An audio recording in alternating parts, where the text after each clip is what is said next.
म कार्यक्रमलाई अगाडि बढाउने अनुमति चाहन्छु। यस कार्यक्रममा अध्यक्षता गरिदिनु हुन नेपाल चार्टर एकाउन्टेन्ट संस्था बुटोल कोर्डिनेसन कमिटीका संयोजक तथा वरिष्ठ चार्टर एकाउन्टेन्ट श्री शिवहरी शर्माज्यूलाई कार्यक्रमको अध्यक्षता गरिदिनु हुन हार्दिक अनुरोध गर्दछु।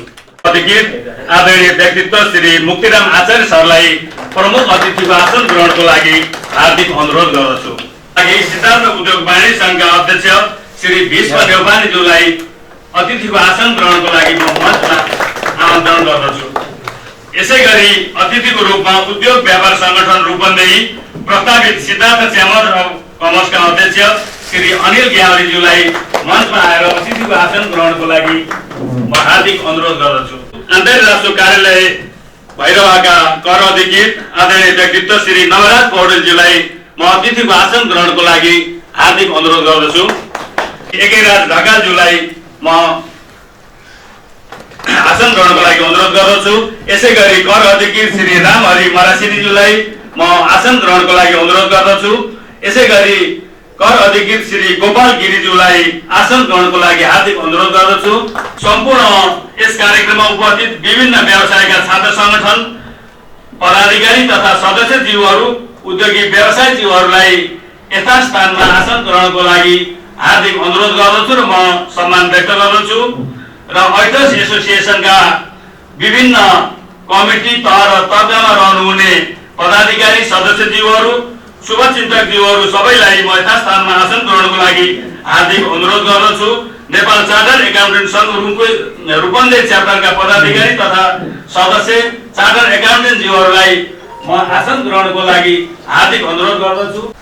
स्वागत मन्तव्य राखिदिनु हुन म आयोजक संस्था मध्येका नेपाल चार्टर एकाउन्टेन्ट संघ रूपन्देही च्याप्टरका अध्यक्ष चार्टर एकाउन्टेन्ट आदरणीय व्यक्तित्व छवित पोखरेलज्यूलाई हार्दिक अनुरोध गर्दछु। आज यस हामीले यो 10औं राष्ट्रिय कर दिवस मनाइराख्दाखेरि यो जुन हाम्रो आजको विषय छ कर लेखा परीक्षण तथा कर कानुनको अनुपालन, यो एकदम सान्दर्भिक विषय, धेरै नै सान्दर्भिक विषय छ। किन भन्दा कर भन्दा बित्तिकै नै लेखा परीक्षणसँग जोडिन्छ र लेखा परीक्षणसँग जोडेको र कर राज्यले कर उठाउनु भनेकै लेखा परीक्षण गरेरै उठाउने सङ्कलन गर्ने हो र राज्यले कर सङ्कलन पनि गर्न सक्दैन र राज्यले कर सङ्कलन गर्ने भनेकै राज्यमा भएका बासिन्दा र राज्यमा भएका व्यवसाय चलाइरहेका व्यवसायहरूबाट उनीहरूले कति आम्दानी गरेका छन् त्यसबाट उनीहरूको लेखा परीक्षण गरेर मात्रै राज्यले कर लगाउन सक्दछ र विभिन्न लेखा परीक्षण गर्दाखेरि विभिन्न करहरूका कर कानुनका अनुपालन गर्नुपर्ने हुन्छ र त्यही अनुसार नै राज्यले पनि कर निर्धारण गरेको हुन्छ। र करका कुरा लेखा परीक्षणको कुरा गर्दाखेरि विभिन्न खाले लेखा परीक्षण हुन्छन्। जस्तै तपाईको जस्तो कम्पनी एक्ट अनुसार गरिने हाम्रो स्ट्याट्युटरी अडिट भनिन्छ भने त्यस्तै गरेर स्टक अडिट पनि हुन्छन्, विभिन्न खाले अडिट हुन्छन्। त्यसै मध्येको एउटा यो कर लेखा परीक्षण पनि एउटा छुट्टै करकै लागि गरिने लेखा परीक्षण चाहिँ कर लेखा परीक्षण हो र राज्यले कर कसरी निर्धारण गर्दछ भन्दाखेरि कर लेखा परीक्षण गरेरै मात्र राज्यले कर निर्धारण गरेको हुन्छ। र हामीले यो 10औं राष्ट्रिय कर दिवस मनाउँदा यो विषय एकदम धेरै नै सान्दर्भिक रहेको कुरा हजुरहरु समक्ष राख्न चाहन्छु र यदि आफ्नो एउटा भनाइ राख्दै यहाँ सम्पूर्ण उपस्थितिलाई फेरि पनि हृदयदेखि नै स्वागत गर्न चाहन्छु। लुम्बिनी प्रेस क्लबका पूर्व अध्यक्ष पत्रकार श्री दिपेश परसाईज्यूलाई अतिथिको आसन ग्रहणको लागि हार्दिक अनुरोध गर्दछु। यसैगरी भैरवा टेलिभिजनका पत्रकारज्यूहरूलाई म आसन ग्रहणको लागि अनुरोध गर्दछु र अब यस कार्यक्रमको समुद्घाटन शब्दद्वारा गरिदिनु हुन यस कार्यक्रमका प्रमुख अतिथि अन्तर्राष्ट्रिय राष्ट्र कार्यालय भैरवाका प्रमुख कर अधिकृत आदरणीय व्यक्तित्व सरलाई म मुक्तिराम आचार्य सरलाई हार्दिक अनुरोध गर्दछु।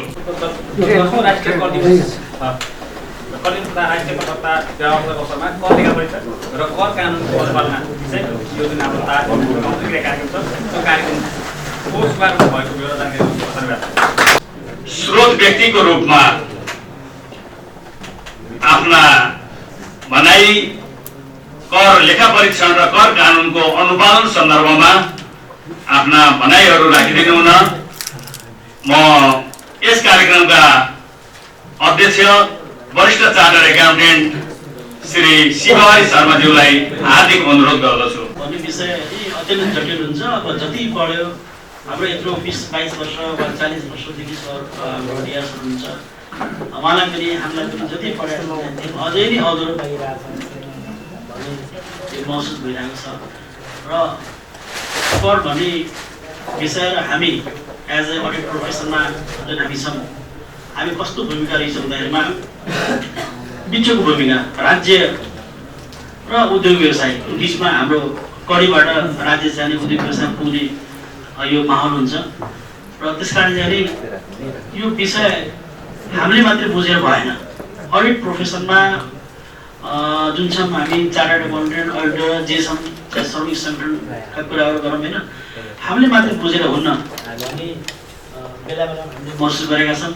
त्यसकारण जाने जुन नलेजको जाने अवेरनेसको जाने ग्याप छ, उद्योगी व्यवसायहरूको बिचमा आफैमा ग्याप छ, हामी अन्तर्सम्बन्धमा पनि ग्याप छ। इभन कर कार्यालयभित्र पनि कर कार्यालयका सरहरू पनि एक आपसमा जुन ग्यापहरू नलेज ग्याप, करको कम्प्लायन्सको बारेमा, करको लको बारेमा ग्याप धेरै नै आइरहेको छ, यस्तो महसुस भएको छ। त्यस कारणले यस्ता अन्तर्क्रिया कार्यक्रमहरू चाहिँ हामीले व्यापक रूपमा गर्नुपर्ने महसुस गर्दै आज हाम्रो 10औं राष्ट्रिय कर दिवस राष्ट्रिय सप्ताह 2078 अन्तर्गत रही हामीले यही विषयलाई लिएर कर लेखा परीक्षण कर कानुनको अनुपालन सम्बन्धी हामी विषय राखेका छौँ। जानी यति जानकारी रहँदै मेरो विषय जानी अगर टेक्निकल अब यो स्रोत व्यक्तिको रूपमा रहेको हुनाले जाने केही हुन त हामी सबै विज्ञ छौँ, करका विज्ञ, कर कार्यालय आफै हामी आएर गरेका छौँ, उहाँहरू पनि विज्ञ हुनुहुन्छ, सबै लेखा परीक्षण विज्ञ हुनुहुन्छ, जाने उद्योगी व्यवसायहरू उहाँमै इन्टेलिजेन्ट हुनुहुन्छ एकदम बराबरी।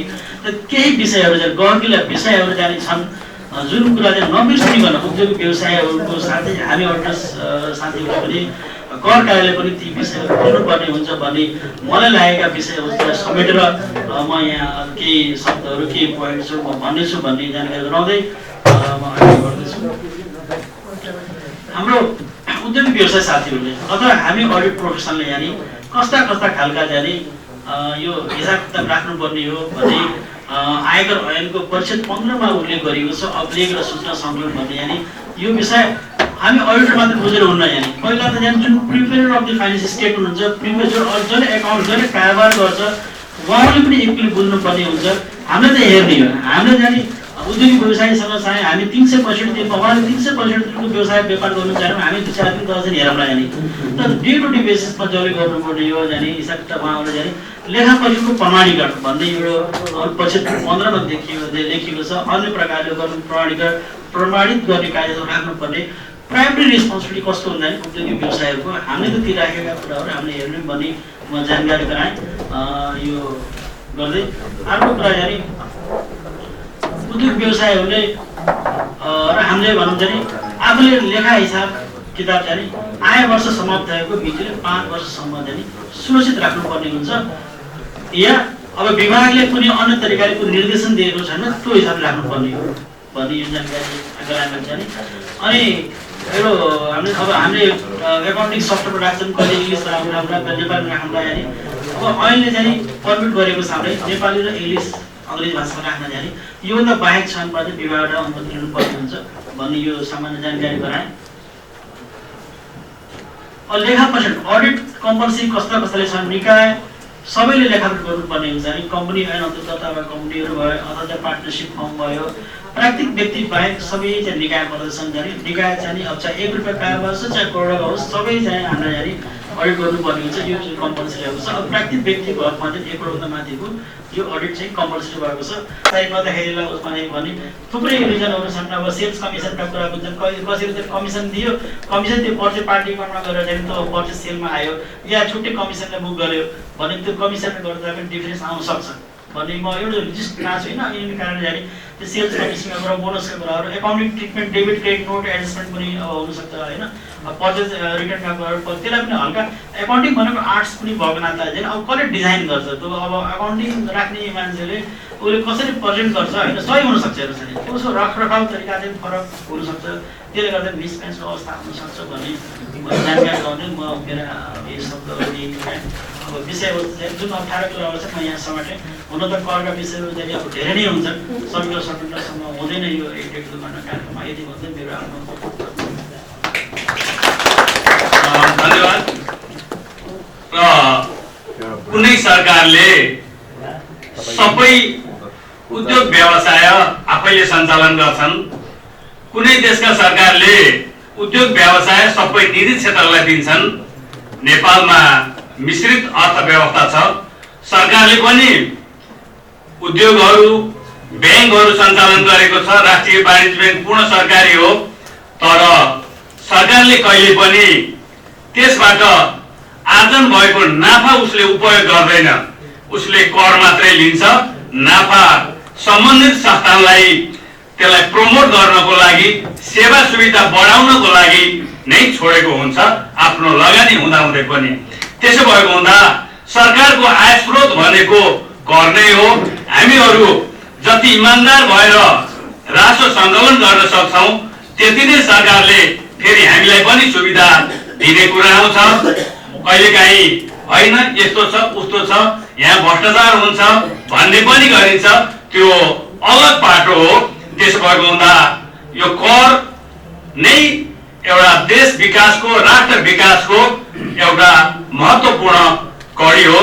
यस सन्दर्भमा आज कर दिवस, यस सन्दर्भमा म हाम्रो आयोजक समितिको सल्लाह अनुसार केही समय फ्लोर ओपन भएको जानकारी गराउन चाहन्छु र कहीँ केही आफूलाई लागेका जिज्ञासाहरू केही छन् भने हात उठाएर पालो पालो राखिदिनु हुन अनुरोध गर्दछु र यस सम्बन्धी कर सम्बन्धी केही उठेका कुराहरू भए म आदरणीय व्यक्तित्व अन्तर्राष्ट्रिय राजस्व कार्यालय भैरवाका प्रमुख कर अधिकृत सरलाई त्यसको व्यवस्थापन गर्नको लागि अनुरोध गर्दछु र लेखा सम्बन्धी, एकाउन्ट सम्बन्धी कहीँ केही कुरा उठेमा म यस कार्यक्रमका अध्यक्ष सीए शिवहरी शर्माज्यूलाई व्यवस्थापन गर्नको लागि म अनुरोध गर्दछु।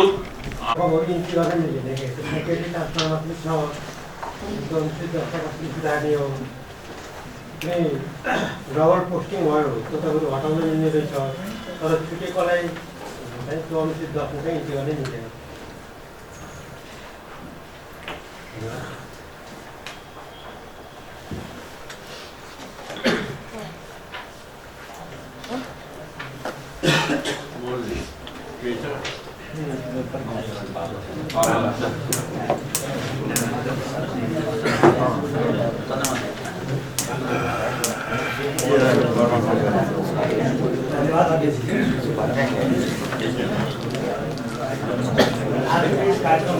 साथीहरू सुन्नुभयो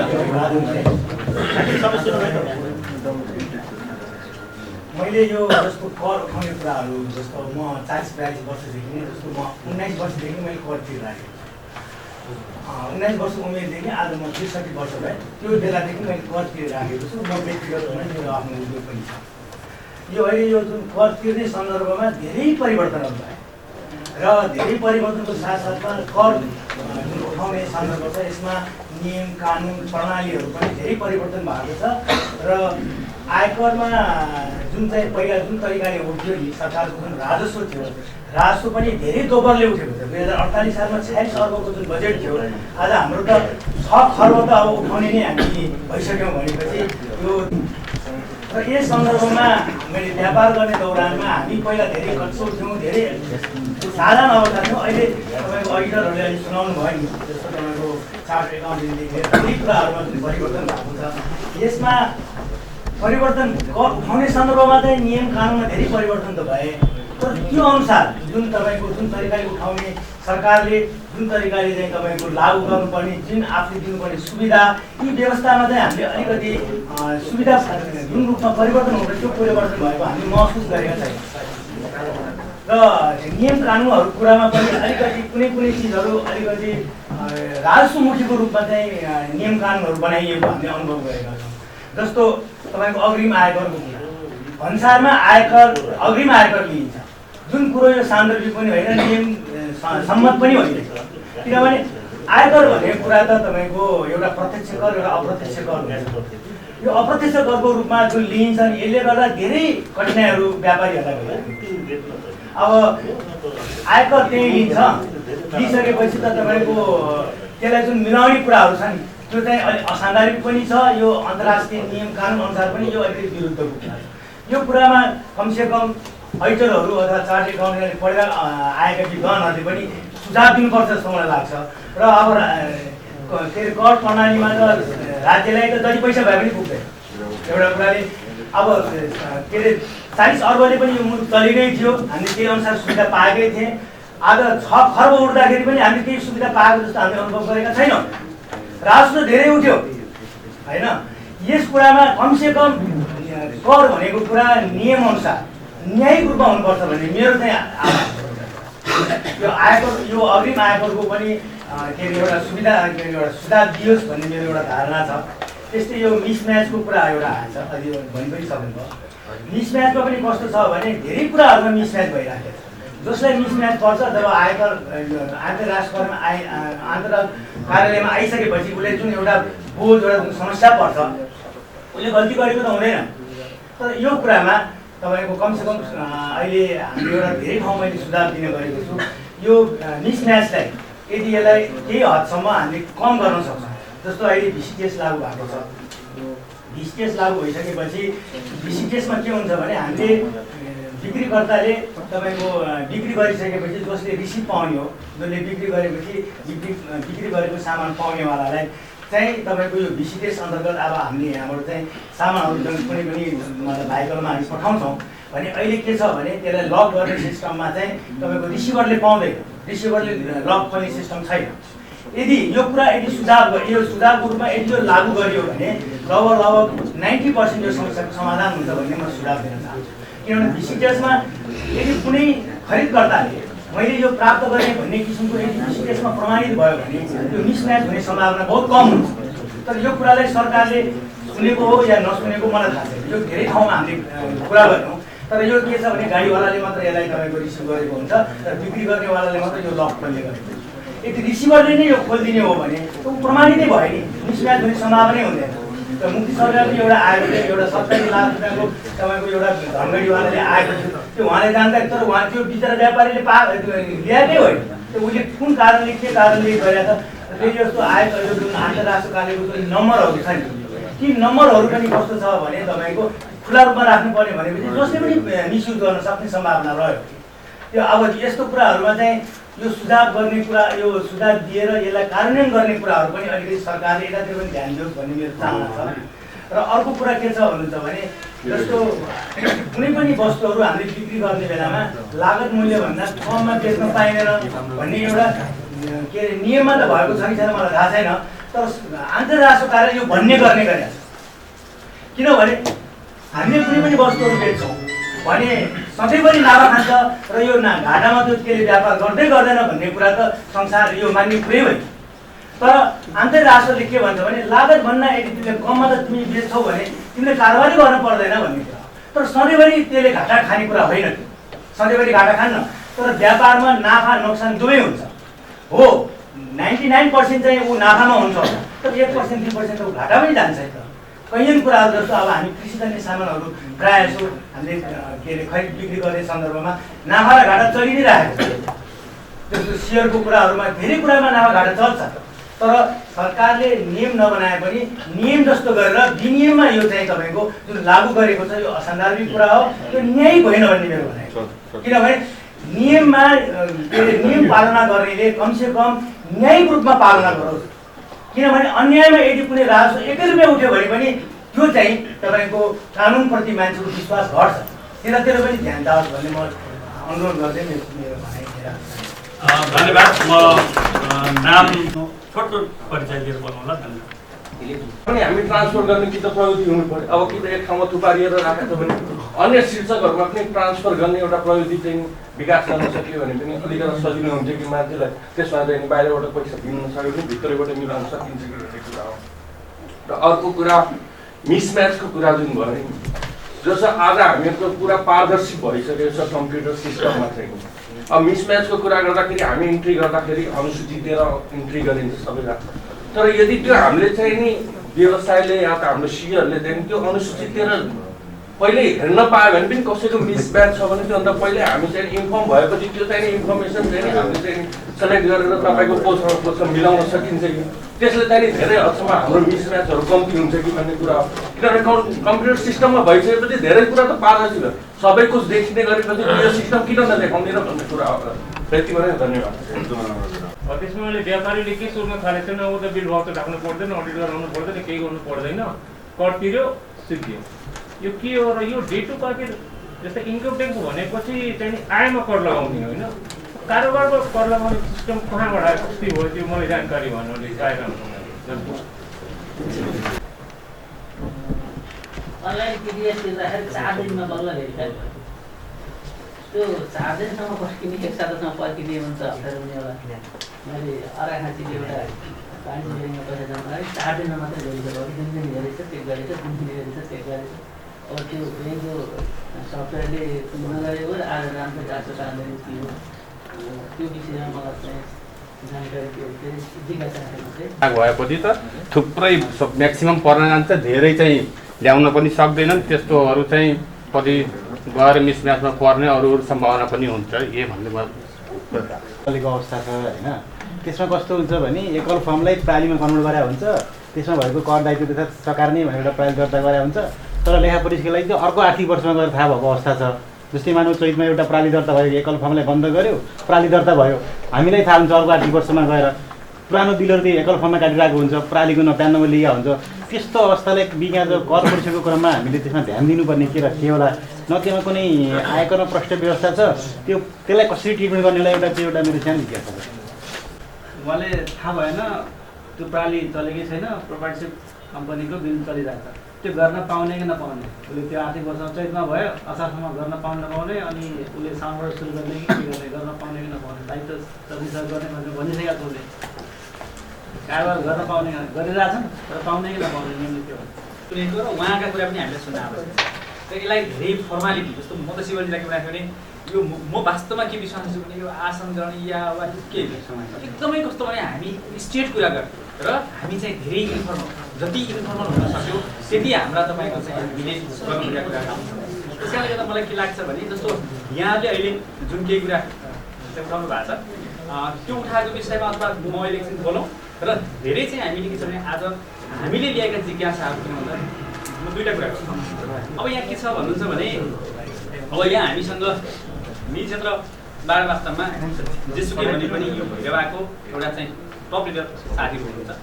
अब अडिटरका हिसाबले भन्यो भने पनि मलाई लाग्छ योभन्दा ठुलो ब्रेन रूपन्देहीमा चाहिँ तपाईहरु जति हुनुहुन्छ र साँच्चै के भन्दा अहिले हाम्रो एकान्तजी हुनुहुन्छ र सम्भवतः विशेष त फर्स्ट टाइम यति धेरै तपाईको संस्था एकै ठाउँमा बसेर अडिटर साथीहरू यो डिस्कस गरेको मलाई काठमाडौँमै छैन होला, तपाईहरु आफ्नो जम्मा झुन्ड हुनुहुन्छ होला। यस्तो खालको ठाउँमा हामीले गर्ने छलफलले ठुलो महत्त्व राख्छ र यो म्यासेज मलाई लाग्छ हाम्रो सरले एकान्तजीले काठमाडौँ लिएर जानुहुन्छ। सम्भवतः यसले पनि हामीले एउटा सिग्निफिकेन्ट मिनिङ दिन्छ। त्यसकारणले गर्दा म के गर्छु भने अब यहाँ अहिले उठेका कुरा केही राखेर सफल अगाडि जाउँ भन्नुहुन्छ भने त्यही गर्छु, होइन अझै कुरा छन् भने म फेरि पनि बोल्छु। अब के गरौँ त्यसो भए म छोटकरीमा यहाँ कुरा केही राख्छु, त्यसपछि फेरि चाहिँ अनुसार जाउँ है। फेरि छोटकरी भने पनि फेरि अब छोटकरी भन्यो भने सबै कुरा आउँदैन, लामो हुन्छ फेरि गाह्रो छ है। मेरो आवाज सुनिन्छ, माइक पनि चाहिँदैन होला सायद। माइकभन्दा त्यसै गर्छु। अब खास गरी अब म तपाईँहरूसँग केही 2-3टा कुरा म थ्योरिटिकल कुरा गर्छु। अब थ्योरिटिकल कुरा म के गर्छु भन्नुहुन्छ भने सबैभन्दा पहिला हामीले ट्याक्स लको इसेन्सतिर जाउँ। मैले अस्ति हाम्रो शिवजी लगायत साथीहरू यो कार्यक्रमको एनालाइज गर्न आउनु भएको थियो। मैले एकदम एउटा र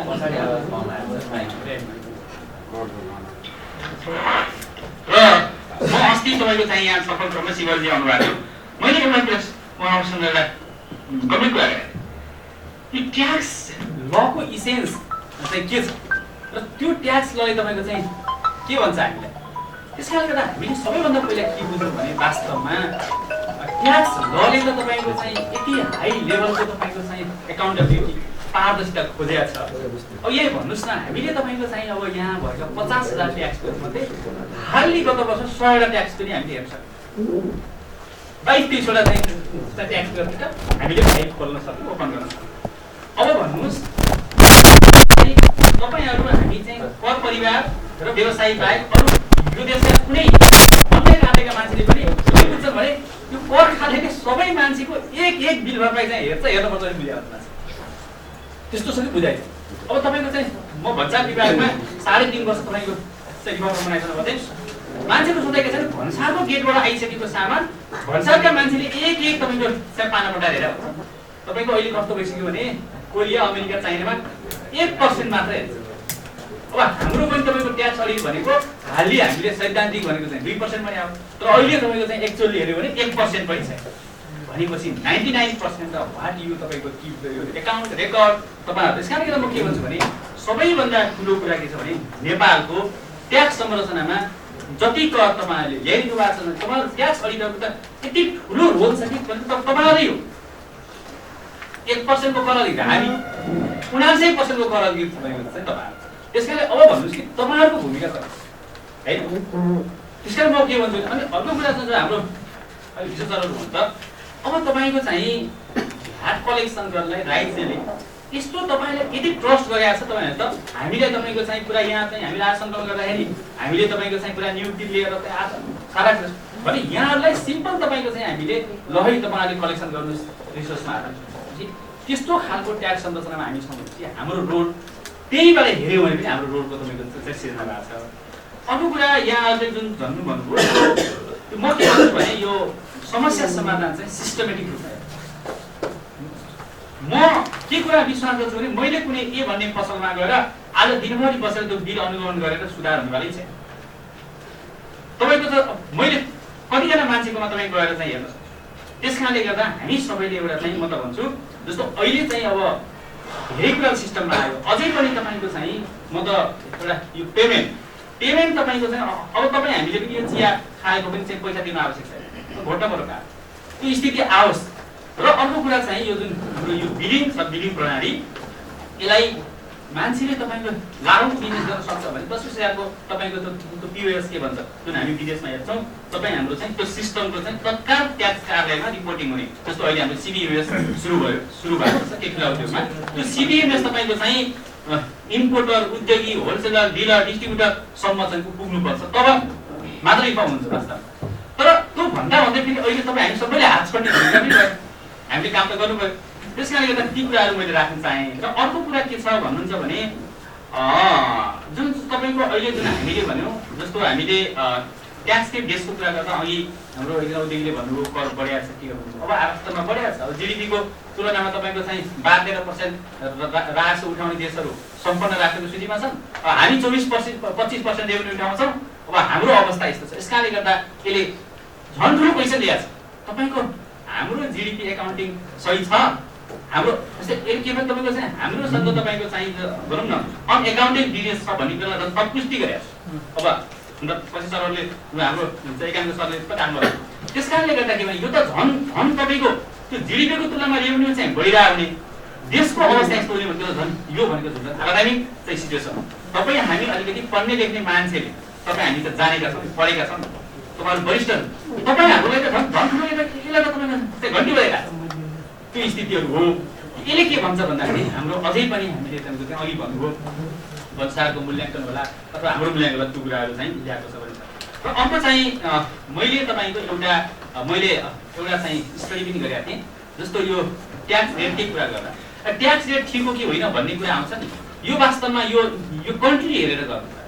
अब तपाईँ म भनौँ यहाँ सुन्नुहोस् सिम्पली तपाईँलाई म भनौँ यो ट्याक्सको तपाईँको चाहिँ स्ट्रक्चरको कुरा गर्दा तपाईँको अब हेर्नुहोस् है त अब यो कस्तो रहेछ भन्नुहुन्छ भने तपाईँको अब जापानमा तपाईँको चाहिँ 55.95% रेट छ, स्विडेनमा 57% छ, फिनल्यान्डमा 56% छ भने अब फेरि गफमा गऱ्यौँ भने गफमा चाहिँ आइटी रेट थिएन, अहिले त केहीले त्यो एकाउन्टिङको लागि भन्दा चाहिँ 5% चाहिँ इन्कम ट्याक्स। यसको मतलब के त्यो ट्याक्स लिएर देश धनी हुने भने पनि रहेछ, अनि त्यो गल्ती किन धनी भयो इन्कम। यसको मतलब के भने मैले भनेको चाहिँ ट्याक्स रेट भनेको कुरा पनि कन्ट्री स्पेसिफिक कन्ट्रीको अवस्थाहरू हेर्ने रहेछ। र हाम्रो सन्दर्भमा हेर्नुहुन्छ भने सबैभन्दा चाहिँ पुवर अवस्था के हो भन्नुहुन्छ भने मैले कस्टम ड्युटीको यो संसारभरिको चाहिँ 7वटा कन्ट्रीमा गरेको छ डब्ल्युसिओले, त्यो हेर्दाखेरि तपाईँको चाहिँ त्यो सन्दर्भमा हेर्दाखेरि हाम्रो तपाईँको चाहिँ जुन कस्टम्समा हामीले चाहिँ पोइन्टमा उठाउने रेभेन्यूको करिब 45% त्यहाँ छ भने जुन जस्तो OECD मुलुकहरू र तपाईँको युका मुलुकहरूको 16-17% छ भनेपछि अब हामी त सबै होल तपाईँको रेभेन्यू स्ट्रक्चरै हाम्रो तपाईँको इम्पोर्ट बेस। अब तपाईँ हेर्नुहोस् income tax, internal income tax, internal excise र इन्टरनल भ्याट पनि solely depend upon the import. तपाईँले अलिकति स्ट्रक्चर हेर्नुभयो, त्यस कारणले गर्दा त्यो स्थिति चाहिँ मैले सर्व तपाईँहरूलाई आजको दिनमा चाहिँ एउटा म्याक्रो सिचुएसन मात्र भने। र अब तपाईँहरूलाई मैले यहाँ केही कुराहरू चाहिँ अहिले जुन उठे त्यो विषयमा थोरै कुरा राख्न चाहेँ। अब जुन तपाईँले भन्नुभयो यो सुधारका कुराहरू छ नि, वास्तवमा हिजोभन्दा आज धेरै सुधार भएको छ। यो अटोमेसनमा जाने बेलामा केही समयमा चाहिँ त्यो पीडा पनि हुन्छ स्वाभाविक हो। अब सुरुमा अनुसूची चाहिँ तपाईँको 11 के अरे हाम्रो चाहिँ 10 लाई अटोमेट गरेर आयो, सर आउनुभयो, सर ड्रइङ यस्तो भयो, हामी कुरा गऱ्यौँ, हामी कार्यक्रम राख्यौँ, हाम्रो फिडब्याक दियौँ। त्यति बेला हाम्रो महाराज बेला सरले तपाईँको चाहिँ हाम्रो भनौँ न अटोमेसन हेर्नुहुन्थ्यो, अहिले चाहिँ हाम्रो पदम श्रेष्ठ हेर्नुहुन्छ, सुधार भयो। अझै पनि सरले भन्नुभयो जुन तपाईँको चाहिँ के अरे छुटेको मिल्न तपाईँको जेन्युन बिजनेस, तपाईँको जेन्युन कामको चाहिँ एकाउन्टिङ हुनैपर्छ, रिपोर्टिङ हुनैपर्छ। भएन भने पनि हामी लेख्छौँ, पठाउँछौँ, त्यसले तपाईँको चाहिँ तपाईँले हामीले सिस्टम चाहिँ सुधार गरेर ल्याउने, तर तपाईँको जेन्युन पैसा इन्ट्री गर्न मिलेन त अर्थ भएन नि त। त्यस कारणले त्यो विषय अहिले उठाउनु भएको छ त्यो कुरा राख्नु। अर्को हाम्रो चन्द्रमाथीले चाहिँ भन्नुभयो, अब केही कुरा त मैले आंशिक प्रश्न उत्तर त दिएँ, तर अर्को कुरा के छ भन्नुहुन्छ भने यो भिसिटिएसको तपाईँले भनेको एकदमै राम्रो विषय हो। यो चाहिँ के छ भने अहिले तपाईँको जुन उनीहरू जय प्राप्त गर्छ उहाँले चाहिँ अनलक खोलिदियो भने कम्तीमा त्यो भेरिफाई पनि हुन्थ्यो। उहाँले भन्नु एउटा 70 लाख केस यहाँ हाम्रो उठीमाथिदेखि अध्यक्ष लिएर आउनु भएको थियो ठुलो पीडा। अब कुनै ए भन्ने व्यापारीले भैरवको व्यापारीलाई 70 लाख रुपियाँ बेच्ने भन्छ। अब बिचरा अब उसको नाममा न पेमेन्ट गरेर पैसा छ, उसले चाहिँ मैले चाहिँ तपाईँको भोलि मूल्य तपाईँको चाहिँ अनुसूचित के अरे हाल्ने स्थिति आएछ। त्यस्तो स्थितिमा अब मैले भने कस्तो गाह्रो हेर्नुहोस् त, ल तपाईँको यहाँ 70 लाखको सामान जाँदासम्म मान्छेले मान्छे चिनेको छ। त्यस्तो सिचुएसन त्यो त प्यानको मिसयुज भएको पक्कै पनि हो, त्यो अवस्थाहरू छ भने। अर्को कुरा म के भन्न चाहेँ भन्नुहुन्छ भने यो जुन तपाईँले जुन एउटा सिस्टमको इन्टिग्रेसन छ त्यो जस्तो अहिले हामीले तपाईँको चाहिँ जुन भन्सार र कस्टमको इन्टिग्रेसन भइसक्यो, अब हामीले चाहिँ त्यो भिसिटिएसको पनि छिटै तपाईँको चाहिँ हाम्रो ट्याक्ससँग इन्टिग्रेसन हुँदैछ। यसले दुईटै काम गर्छ, एउटा त तपाईँहरू जस्तो चाहिँ राम्रो काम गर्नेहरूलाई सहज बनाउँछ भने तपाईँको चाहिँ गलत गर्नेहरूलाई पनि हामीलाई अर्को ठुलो सूचना तपाईँको हाम्रो प्राप्त हुन्छ। त्यस कारणले गर्दा यसले पनि पक्कै पनि तपाईँको कम्प्लायन्स हुन्छ। अर्को कुरा तपाईँले जुन अघिमा आएको कुरा गर्नुभयो, तपाईँहरूले अब कहिले कस्तो हुँदैछ भने तपाईँहरूलाई थाहा छ यो पृथ्वी गोलो भन्दा पहिला त मान्छेलाई हाँसो उठाएको नि, तर जब स्पेसबाट हेर्दा पृथ्वी गोलो देख्यो अनि विश्वास लाग्यो। कहिले हामी यो हलभित्र बसेर हेर्दाखेरि किन यो कर लगायो होला, किन चाहिँ औँलीमा आइकन लगायो होला, के होला भन्ने हुन्छ नि। तर तपाईँले माथि बसेर स्टेटबाट हेर्नुभयो भने तपाईँ नेपाल र भारतको तपाईँको चाहिँ व्यापार र पारवन सन्धि म त 3वटा मिटिङमा बसिसकेको छु। कस्तो छ भन्नुहुन्छ भने हाम्रा चाहिँ विभिन्न साफ्टा बिमिस्टिक लगायतका एग्रिमेन्टहरू छन्। हामीले तपाईँको चाहिँ अब त्यो चाहेर पनि उसको ट्याक्सलाई चाहिँ के अरे कर लगाउन सक्दैनौँ, तर तपाईँ भन्नुहोस् फलफुल तरकारी लगायत खाद्यान्नमा हाम्रो बिजनेस इन्डियाले खाइदिन्छ, उसको ब्रान्ड पनि छ। तपाईँको यो अग्रिम आयकरका कारणले 2 दिनसम्म चाहिँ नेपाल भारतको जो जुन वाणिज्य सन्धिको एग्रिमेन्ट भएको उनीहरू तीव्र विरोधी। अब हामी के भयो भने अब हामीले तपाईँको चाहिँ अब के गर्ने त, हाम्रा किसानलाई कसरी राहत दिने त भन्दा कम्तीमा त्यो भन्यो भने पनि अलिक कस्ट महँगो होला के होला ल्याउन छोड्ला। अब कुरा त क्लियर हो नि, सकेसम्म छोडे हुन्छ फुल तरकारी ल्याउनु, अब भन्नु पो भएन यहाँ। त्यही हिसाब भनेको तपाईँको कहिलेकाहीँ कस्तो हुन्छ भने ट्याक्स पोलिसीहरू ट्याक्स कानुन बन्दाखेरि अलिकति तपाईँको त्यो म्याक्रो रूपबाट हेर्दाखेरि कहिलेकाहीँ केही ठाउँमा केही सर्टेन चाहिँ एउटा चाहिँ ट्रेडरलाई समस्या परेर हुनसक्छ, किनकि उसको त सोल बिजनेस त्यही मानव फलफुल तरकारी व्यापार गर्नलाई त्यो वाणिज्य सन्धिको के मान्यो छैन त मान्यो, उसलाई आफ्नो बिजनेस मान्छ। तर समग्र स्टेटको लागि हेर्दा त्यो तपाईँको चाहिँ हाम्रो नेपालले अब हो अब तपाईँले भनेको अब त्यो पैसा एडभान्स ट्याक्सलाई तपाईँको चाहिँ अब सेटलमेन्ट गर्ने कसरी दिने अथवा रिफन्ड गर्ने कि नगर्ने एकछिन है केही कुरा भयो भने नोट गर्नु होला। म चाहिँ सबैको कुराको चाहिँ मैले मेरो लेभलमा चित्त बुझाउँदैछु। मैले किन तपाईँलाई भन्दैछु भने म आफू 4 वर्ष पोलिसी लेभलमा बसेर आएको छु, मैले देखिरहेको छु प्रत्यक्ष। त्यो मैले भने त्यस्तो तपाईँ म के हुन्छ तपाईँको आएको एडभान्स ट्याक्सको सेटलमेन्ट गर्न दिनुपर्ने चाहिँ राज्यको दायित्व हो। त्यो चाहिँ क्लियर हो। तपाईँलाई फिर्ता दिने हो कि अथवा तपाईँलाई चाहिँ अन्य ट्याक्समा तपाईँको चाहिँ त्यसलाई अथवा चाहिँ सिफ्ट गर्न दिने हो कि, किन भन्दा तपाईँको कर तपाईँकै हो। त्यो कुरामा चाहिँ म पनि 100% सहमत छु। तर होला अब त्यसको लागि चाहिँ अब मलाई लाग्छ प्रतिक्रिया पनि छ, यहाँ मलाई लाग्छ फसल तरकारी लगायतको धेरै साथीहरूको धेरै ट्याक्स चाहिँ पाइला भएको छ। त्यस कारणले गर्दा मैले के तपाईँहरूलाई समग्र भने कहिले काहीँ चाहिँ पोलिसी आइसोलेसनमा बन्दै पोलिसी बनाउँदाखेरि चाहिँ क्रस कटिङ इस्युहरू हुन्छ र स्टेटले कहिले काहीँ जोखिम पनि लिन्छ, त्यो लिइरहेको हुन्छ जोखिम। मैले भने तपाईँहरूलाई सो अहिले यो हलबाट हेर्दा त्यो देखिँदैन, त्यो अलिक माथिबाट हेर्दा सबै देखिन्छ, क्लियर हुन्छ। छक्क तपाईँको चाहिँ सगरमाथा कस्तो छ, चोयु कस्तो छ, अन्नपूर्ण कस्तो छ, त्यो माथिबाट देखिन्छ। त्यो चाहिँ त्यो माउन्टेन फाइट जाने देख्छन्। अब म त अब हामी त न माउन्टेन फाइट गएको छु न त्यो नाम चाहिँ पुगेको छु, कसरी देख्नु। त्यसैले त्यो कुरा पनि हामीले अलिकति बुझ्नुपर्ने हुन्छ। र अर्को कुरा मैले तपाईँहरूलाई एउटा के अनुरोध गर्न चाहेँ भने हामीले यो जुन यो भैरवाद क्षेत्र हो यो क्षेत्रमा यस्ता खालका बहस छलफल गराउनुपर्छ कि कम्तीमा चाहिँ केन्द्रले, मलाई लाग्छ जस्तो हिजो तपाईँको चाहिँ वीरगन्जले के भन्छ भन्थ्यो, तर मैले आज हाम्रो भीष्म सर अनिल सरहरू हुनुहुन्छ, हाम्रो चाहिँ अब के अरे हाम्रो अल्ट्रा साथीहरू हुनुहुन्छ, कम्तीमा यो ठाउँले भैरवाले के भन्छ है, अब बजेट बनाउँदाखेरि भैरवाको के छ म्यासेज भन्ने खालको वेटेज दिने खालका छलफल वस्तुमाले कहिले हामी कस्तो हुन्छ भने साना कुरामा चाहिँ अल्म लिने तर सेन्ट्रल म्यासेजिङ दिन नसक्ने। तपाईँको सबैले स्वीकार गरे पनि नगरे पनि यो तपाईँको चाहिँ अहिले रेभेन्यूको हिसाबले भैरवापछि दोस्रो होला, तर तपाईँहरू त्यहाँ जति काम गर्ने चाहिँ क्रिम माइनर हुनुहुन्छ त्यो हिसाबले तपाईँहरूले चाहिँ एउटा नेपालको नेसनल जनताको चाहिँ ट्याक्स पोलिसीमा के भन्छ भैरवाले भन्ने खालको म्यासेज र त्यो प्रोजेक्ट चाहिँ दिनुहोस्। म त्यो भन्छु, मैले अस्ति पनि भनिहालेँ, त्यस कारणले त्यो कुरातिर जाउँ गर्न चाहन्छु। र अर्को कुरा त म तपाईँलाई के क्लियर गराउँ भने अपरेसन लेभलका समस्या तपाईँहरूसँग कन्सल्ट गर्न छलफल गर्नलाई मैले सबै नबुझाउन मैले त भनिसकेँ। बिआर सरको अनुभव भन्दा मेरो उमेर कम, म 36 सालमा जन्मेको, उहाँले 35 साल 32 सालै काम गरेर त्यो उहाँले जति अथवा हाम्रो अब साथीहरू अडानका साथी रूपेश्वरजी अथवा तपाईँहरू शिवरी शर्मा हाम्रो चाहिँ एकाङ्क त्यति मैले नबुझेँ होला। तर स्टेटसँग चाहिँ इन्फोर्समेन्ट पावर हुन्छ र कोर्सिभ पावर त्यो मसँग पाएको छ। मेरो अथोरिटी तपाईँहरू जति ठुलो मान्छे भने तपाईँहरूले लिन सक्नुहुन्छ। I have the state authority, coercive authority. त्यस कारणले के छ अरे त्यस कारणले अपरेसन लेभलका समस्या मैले रहन दिन्न भनेको छु। मलाई लाग्छ तपाईँलाई पनि एक वर्षमा त्यो अनुरोध भयो। र अर्को चाहिँ यो जुन अहिले हाम्रो दिलीपजीले भन्नुभयो जुन त्यो कुराको मैले उहाँलाई जवाब दिइसकेको लाग्छ मलाई। अनुसूचित त्यसले हेर्न पाउनु पर्यो भन्नुभएको छ। वास्तवमा कुरा तपाईँले भने ठिकै हो, तर तपाईँले आफ्नो ट्रान्जेक्सन त पहिला सही गर्नुहोस् न भन्ने विषय हो। यो चाहिँ अब यसको दुइटै मिनिङ होइन। अब यो तपाईँले भनेको कुरा के बाबा कम्तीमा मलाई त्यो 70 लाख जस्ता कसैले हालिदियो भने के गर्ने मैले? अहिले पो मेरो पार्टीले हालिदिएर मलाई थाहा छ, अथराइज पार्टीले हालिदियो भने म सँगै गर्थेँ भन्ने कुरा हो। यो छलफल गर्नलाई अहिले नै मैले तपाईँले हेर्न दिन पाउँछ विभागले भन्नु म सक्दैन।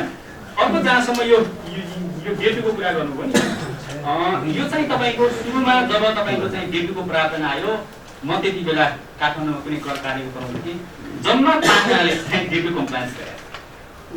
तपाईँहरू सबैको एउटा के छ भने कम्तीमा मेरो आय कति हो होइन, गरेको आय कति हो त मैले भन्न पाउनु पर्यो भन्ने विषय छ। यसलाई तपाईँको कहिले काहीँ अब यो ट्याक्स प्रोसिड्युर सिम्प्लिफिकेसन अथवा ट्याक्स तपाईँको चाहिँ लागत कम गर्ने हिसाबले पनि चाहिँ राज्यले लिया हुन सक्छ।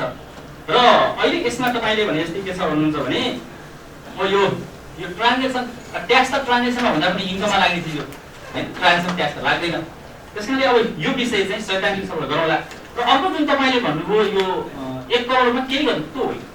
म त के भने तपाईँको हरेक कुरा चाहियो, उसको तपाईँको चाहिँ रेकर्ड अपडेट कि बुक किपिङ सबै त तपाईँ म भनौँ न कसैको कारोबार 18 लाख भन्ने कसैले 18 लाख मलाई 28 लाख भन्ने त कसैले 18 लाख तपाईँले कसैको चाहिँ डिमान्ड ल्याउनु हो 18 मैले है तपाईँको 28 भनिदिनु मलाई डिफेन्स गर्नु पर्यो नि 18।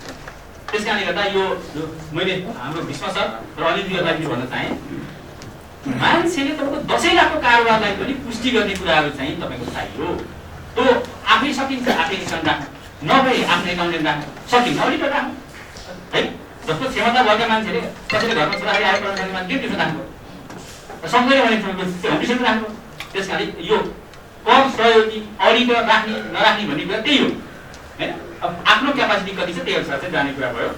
र अर्को चाहिँ तपाईँले भने चाहिँ हाम्रो अनलाइन टिडिएस चार्जले भन्नुभयो यो बडा समस्या छ, सम्भवतः तपाईँले चाहिँ आइपिएसबाट पे गरेको होला। यो कस्तो भएको छ भने यो आइपिएसको चाहिँ सफ्टवेयर चाहिँ कहिलेकाहीँ चाहिँ ढिलो। म आफैले पनि अस्ति चाहिँ लोकसेवाको कारण गरेँ, 4 दिनपछि भेट्यो। मलाई डर लाग्यो, पैसा फेरि त्यो बर्बाद कमेको भयो कि भन्ने भयो। यो चाहिँ अलिकति यो तपाईँले भनेको चाहिँ सिस्टम सुधार्ने कुरा भएको छ। र अर्को फेरि के भएको छ भन्नुहुन्छ भने तपाईँलाई एउटा जानकारी गरौँ, छिटो गर्दा पनि समस्या हुन्छ। अहिले चाहिँ के छ भने जस्तो रिम्स र राज, त्यो आइपिएस त होइन, यता तपाईँ चाहिँ ब्याङ्कको रिम्स र राजको पहिला के थियो भने भोलिपल्ट तपाईँको चाहिँ राजमा आउँथ्यो। जब हामीले अहिले एक्साइजको चाहिँ रिम अटोमेसनमा गऱ्यौँ, त्यो गर्दाखेरि आज पैसा गएपछि भोलि आउनु पर्ने हो। त्यसपछि हामीले नै चाहिँ रिफर्म गरेर तत्कालै तपाईँको चाहिँ रिम्सबाट राजमा आउनु बनायो। के हुँदैछ भन्नुहुन्छ भने ब्याङ्कले राति 12 बजीसम्म चाहिँ रिम्स सत्तामा मिल्ने, तर अनि त्यो राजको तपाईँको चाहिँ तत्कालै 1 घन्टा भित्रै हाम्रो राजमा आयो। अहिले यही भइरहेको 3 जना व्यवसायीले सुरुमा आउनु भएको छ। रिम्समा तपाईँको चाहिँ 5 लाख तिरेको छ, यता 4.5 लाख अथवा 3 लाख भनेर गर्थ्यो। अब हामीले त्यो करेक्सन गर्ने भोजनमा करेक्सन भइ पनि सक्दैन। त्यस कारण त्यस्ता समस्या छन्। ती समस्याहरू तपाईँले भनेको ती कुरालाई चाहिँ हामीले प्राइभेट समस्या हुन्, ती कुराहरू चाहिँ सल्भ हुँदै जान्छ। र अर्को चाहिँ तपाईँको हाम्रो गुप्ताजीले भन्नुभयो 1 लाखको सीमा भन्नु। अब यो त सबै कुरा ट्रान्सफर हुने हो त 1 लाख प्राइभेट समस्या हुँदैन हैन। अब तपाईँले भनेको चाहिँ सीमा चाहिँ कहिलेकाहीँ अब त्यो ट्रान्सफर 1 लाख राख्नुको पछाडि पनि कारण छ। किन 1 लाख आयो त? सुरुमा बिगार भन्दा कम्तीमा चाहिँ सानातिना धेरै इन्ट्री गर्नु नपरोस् भन्ने हो। तपाईँले भनेको जस्तो अहिले प्रेसर बढ्दै गएर 30 लाख 50 लाख हुँदाखेरि त्यो विषयमा पनि छलफल चल्दै गर्दा अब अहिले नै हामी यस्तै बहसबाट नै हामीले चाहिँ सुझाव दिने जाने हो विभागलाई पनि त्यसो गर्दा। र अर्को चाहिँ अब तपाईँले एकल खण्ड प्राली छ, त्यो चाहिँ हामीले के गर्नु पर्यो भने हामीले तपाईँको चाहिँ हाम्रो इन्कम ट्याक्स एक्टले के भन्छ त्यसले भनेको मान्नु पर्यो। त्यसले जे तपाईँको हामीले प्रावधान दिएको छ त्यो गर्नु पर्यो। र त्यसरी तपाईँको चाहिँ उसले अब त्यो जुन तपाईँले चाहिँ मिल्छ मिल्दैन त्यो मिल्दैन हामी भन्नुभएको थियो नि त्यो बिचमा। र अरू विषय त तपाईँको प्राविधिक कुराहरू मैले भने यस्तो अब यो सिटिङ भनेको तपाईँको चाहिँ यस र नोको सिटिङ पनि होइन। हामी त्यो ट्याक्स त अहिले हाम्रो चाहिँ 11 हो, यो यस्तो चिज हो तपाईँको चाहिँ अब एउटा न्यायाधीशले हराउँछ जिताउँछ हेर्नु त। त्यस कारणले गर्दा त्यो विषय तपाईँको कहिले कस्तो जस्तो तपाईँले बिगारेर के भने यो ठ्याक्कै टेक्निकल्ली कहिलेकाहीँ अब आर्ट भन्नुहुन्छ नि उहाँहरूले हैन। अस्ति मैले सिवाइका भने जस्तो अब ट्याक्स प्लानिङ र ट्याक्स कुरा ट्याक्स प्लानिङ र राज्यले संसारभरिमा आएको अधिकार हो। ट्याक्स इज्याजत गर्न भएन, एभोइडेन्स गर्न भएन। तर राज्यले दिएको तपाईँको चाहिँ जुन कानुनलाई प्रयोग गरेर ट्याक्स प्लानिङ गर, कसैले चाहिँ बिमा गर्यो होला, कसैले तपाईँको के गर्यो होला, कानुनले दिएको पाउनु पर्यो नि त भन्ने कुरा मैले राखेका थिएँ। मैले सचेत रूपले राखेँ। तर म आजको दिनमा के छ भने म धेरै बोल्ने भन्दा पनि मैले चाहिँ हाम्रो अब साथीहरू सुन्नेमा म धेरै छु। र मैले तपाईँहरूलाई अहिले पनि के यसो गराउँछु भने यहाँहरूसँग छलफल बहस गर्ने कुरा मैले भने यो क्षेत्रको विज्ञ भनेको यहाँहरू हो। अब यहाँहरूबाट लिएर यहाँ कानुनमा भएका तपाईँको कन्फ्युजनहरू हामी क्लियर हुने कुरामा चाहिँ समस्या छैन। अर्को कुरा रह्यो दोस्रो तपाईँको चाहिँ पोलिसी छ। पोलिसीमा मैले सुरुमै भने हामी फिडब्याक गर्ने, हामीले भन्दा सुधार भएको धेरै कुरा सुधार हुँदै गएको छ। त्यस कारणले त्यो खालको यो भैरवाला त्यस्तो माइ जस्तो म पनि भैरवाला कानुन जाने होला कम्तीमा मेरो दिमाग के भने ओहो यो विषय चाहिँ होइन भैरवाल के भन्छ यो विषयमा सुनौ न भैरवाल थाना भन्ने खालको म्याथको वेटिङ है भन्ने मेरो चाहिँ अनुभव यति भन्ने मैले अहिले कुरा राखेँ। अरू थप कुरा सम्बन्धित पछि थ्याङ्क यू। सरले भन्नुभयो स्पेसबाट हेर्दाखेरि गोल देखिन्छ पोलिसीले त्यो धेरै राम्रो लाग्यो। तर पोलिसी बनाउने मान्छेले के कुरामा काम स्टेट गरिदियो भने मलाई जुन लाग्ने विषय मैले भन्न चाहेँ कि पृथ्वी गोल त हेर्न ठिक छ, तर सबै ठाउँमा पृथ्वी गोल सबै फार्मुला लगाइदिन ठिक छैन कि। र अर्को कुरा कि अग्रिम आयकर जुन भन्सारले लिन्छ के कारणले हाम्रो इन्डियासित या यस्तो ट्रिटीको कारणले गर्दा बाध्यता भयो हामीले अग्रिम आयकर लगाउनु पर्यो। आयकर भनेको कस्टममा लाग्ने चिज हो, यो असन्दर्भिक छ। यदि पोलिसी बनाउने मान्छेलाई यही थाहा छैन कि आयकर भनेको के हो, कहाँ लगाउने, त्यो के पोलिसी मेकर हो। अब त्यस्तो राज्यमा पोलिसी मेकर बस्यो भने मलाई लाग्दैन राज्य बहुत तरक्की गर्छ।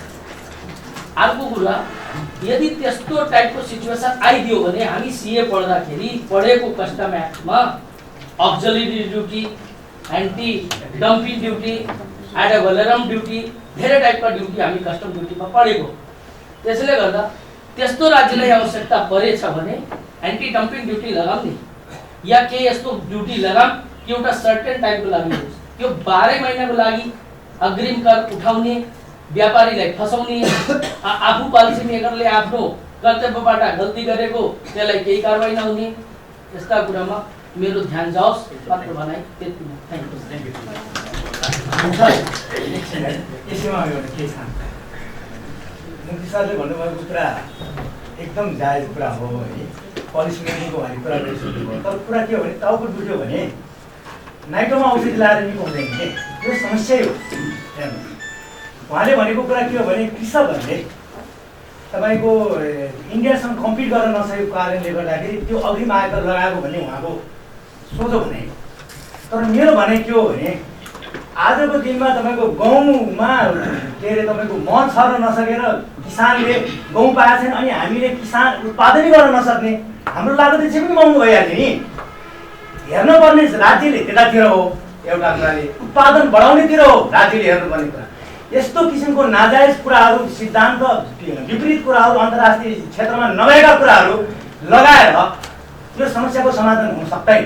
त्यसो भएको हुनाले यो कुरातिर ध्यान जाओस्, मेरो भनाइ यति हो। सर यसमा मैले एउटा कुरा मात्र सर एउटा सानो कुरा मात्र, जस्तो रिटर्न केही चिजको हुन्छ नि ल, हामीले त्यो पोलिसी ल्यायो, त्यसको इम्प्लिमेन्टेसन हामीलाई के प्रतिफल पायो, त्यसको रिटर्न भ्यालु के भयो, त्यसको स्ट्याटिक्स डाटाहरू के छ, त्यो गर्नेपछि हाम्रो कति बढ्यो कति घट्यो त्यसको पनि त स्ट्याटिक्स चाहिँ आज 5 वर्षबाट लगाउनु भयो, त्यसबाट हाम्रो उत्पादन कति बढ्यो कति घट्यो त्यसको एनालाइसिस गरेर नि यसलाई फाइनल गर्ने हो भन्न लगाउनु ठिक छ। तर त्यसको एनालाइसिस डाटा पनि त चाहियो नि। राज्यले भन्न सक्नु पर्यो यति गरेपछि हाम्रो उत्पादन यति बढ्यो, त्यही भएर हामीले लगायौँ भन्ने स्ट्याटिक्समा कुरा आउनुपर्ने भन्ने कुरा हो। अत्यन्त सान्दर्भिक कुराहरू उठेका छन् र सबै कुरा हामीले सोचे जस्तो हुँदैन। यस्तो फोरमको यसको महत्त्व के हो भने हामीलाई लागेका केही जिज्ञासाहरू राख्ने, यसलाई कर प्रशासनले आफ्नो फोरममा त्यसलाई फेरि उसलाई पनि लाग्यो भने त्यहाँ कुरा राख्ने र यसरी सुधार हुँदै जाने कुराहरू हो। त्यसो भएको हुँदा म अब हाम्रो 10 बजेभित्र कार्यक्रम सक्ने कुराकानी छ। म अब शुभकामना मन्तव्यतिर जान्छु र यस कार्यक्रममा आफ्ना केही कुराहरू शुभकामना मन्तव्य राखिदिनु हुन म नेपाल कर सहयोगी श्रमिक संगठन रूपन्देहीका अध्यक्ष श्री गणेश खनालज्यूलाई हार्दिक अनुरोध गर्दछु। र आज कार्यक्रम भव्य रूपमा सफल भएको महसुस गर्दै अध्यक्ष आदरणीय व्यक्तित्व नारायण प्रसाद घिमिरेज्यूलाई हार्दिक अनुरोध गर्दछु। मलाई प्रश्नोत्तर जस्तो पनि गऱ्यौँ। प्रश्न उत्तरको खासै सन्दर्भ भन्दाखेरि हामी आफै सबै विज्ञ हो नि, हामी सबै चार्ट एकाउन्टेन्ट, हामी सबै लेखा परीक्षक र व्यवसायी पनि सफल व्यवसायी, सामान्य व्यवसायको उपस्थिति पनि छैन, बाधै यसको त्यति महत्त्व पनि नभएर हुनसक्छ। अनि यो कार्यक्रममा बडा सान्दर्भिक र बडा जिम्मेवारपूर्ण छ। फेरि कर लेखा परीक्षक तथा कर कानुनको पालन भनेको कर लेखा परीक्षक कसले गर्ने भनेपछि अडिटरले गर्ने र अन्तर्राष्ट्रिय कार्यालयले पनि त्यो कर लेखा परीक्षणलाई त्यसलाई अनुमोदन गरेका कारण त्यसले पनि लेखा परीक्षण गर्ने हुन्छ र कर कानुनको पालना अनुपालना गर्ने भन्ने कुरालाई हामीले हाम्रो पेसालाई निरन्तर दिइरहेको अवस्थामा हामी कतिले कसरी कर लेखा परीक्षण गरेका छौँ र हामीले कानुनको कति अनुपालन गरेका छौँ, हामीले लेखा परीक्षण गर्दाखेरिका न्यूनतम मापदण्ड अप्नायौँ कि अप्नाएनौँ, त्यो मापदण्डभित्र हामी छौँ कि छैनौँ, हामीले त्यो विषयमा जानकारी छ कि छैन, कर लेखा परीक्षण गर्दा सामान्य न्यूनतम हुनुपर्ने कुराहरू जस्तै साथीहरूले भन्नुभयो मिसम्याचको कुराहरू, तपाईँले मैले तपाईँले राखेको हिसाब ठिक छ कि छैन भनेर जान्न परेन। तपाईँले गलत गर्छ भनेर राज्य अङ्कुश लगाएको अनुसूची हेर्न पाउनुपर्छ भन्नुभयो, मलाई कता कता पर्न लाग्यो कि त्यसमै तपाईँ घरै बस्नु त हिसाबै गरेर पेस गरिदिनु त भनेकै छ अनलाइन छ त। त्यो कुरा भन्दाखेरि अलिकति साइड चापेको पनि हुनसक्छ, त्यसलाई बाहिर गर्नु होला। अब कानुनको अनुपालना भनेको प्रत्येक चिजको दायरा छ नि त, त्यो दायराभित्र आइबसेर थोरै टाइम लिन्छु बाहिर गर्नलाई, त्यो दायराभित्र आइबस्दा बस्दै पनि यो शब्द बडा जटिल शब्द छ। कर लेखा परीक्षण ट्याक्स अडिट गर्नु भनेको बडा रिस्क काम हो। राज्यलाई तिर्न पर्ने करको दायित्व घट्ने या बढाउने हात कलम चलेको अवस्था हो। त्यो अवस्थामा जाँदाखेरि कति रिस्क गर्छ, त्यो चिजलाई हामीले मनन गर्नु पर्यो। हामी सबै विज्ञ हौँ, हामी आफूलाई विज्ञ सम्झनुपर्छ। अब हामी यत्रो फ्लोरमा आएर संस्था चलाएर यसरी कार्यक्रम गर्दाखेरि हामीले जानेनौँ भन्ने होइन, हामीले यस्ता कार्यक्रम हामी छुट्टै बसेर हामीले सफल गर्नुपर्छ। हामीले एकरूपता ल्याउनुपर्छ हाम्रो काममा। राज्यले तोकेका न्यूनतम मापदण्डहरू पुरा गरेर हामी अगाडि बढ्नुपर्छ। साथीहरूलाई सबैलाई मेरो सुझाव छ, हामी छलफलको लागि डिस्कसनको लागि जहिले पनि तयार छौँ, तयार हुन पनि पर्छ, जिम्मेवार पनि छौँ, जिम्मेवार हुन पनि पर्छ। त्यो दायित्व वहन गरेको हिसाबले हामीले जवाफ दिन पनि पर्छ। त्यसो भएको हुनाले हामीले लेखा परीक्षण गर्दाखेरि न्यूनतम मापदण्ड अपनाएर राज्यले तोकेका कुराहरूमा 50% मात्रै डकुमेन्टेसन गरेर हामीले अडिट गर्यौँ र प्रतिवेदन पेश गर्यौँ भने त्यो डकुमेन्ट निश्चय नै सफल हुन्छ। र त्यो कानुनको अनुपालन गर्ने सन्दर्भमा हामीले पनि अनुपालन गर्नुपर्छ। राज्यको निकायले पनि त्यसको न्यूनतम मापदण्डलाई केही न केही छुट दिएर त्यो गर्नुपर्छ।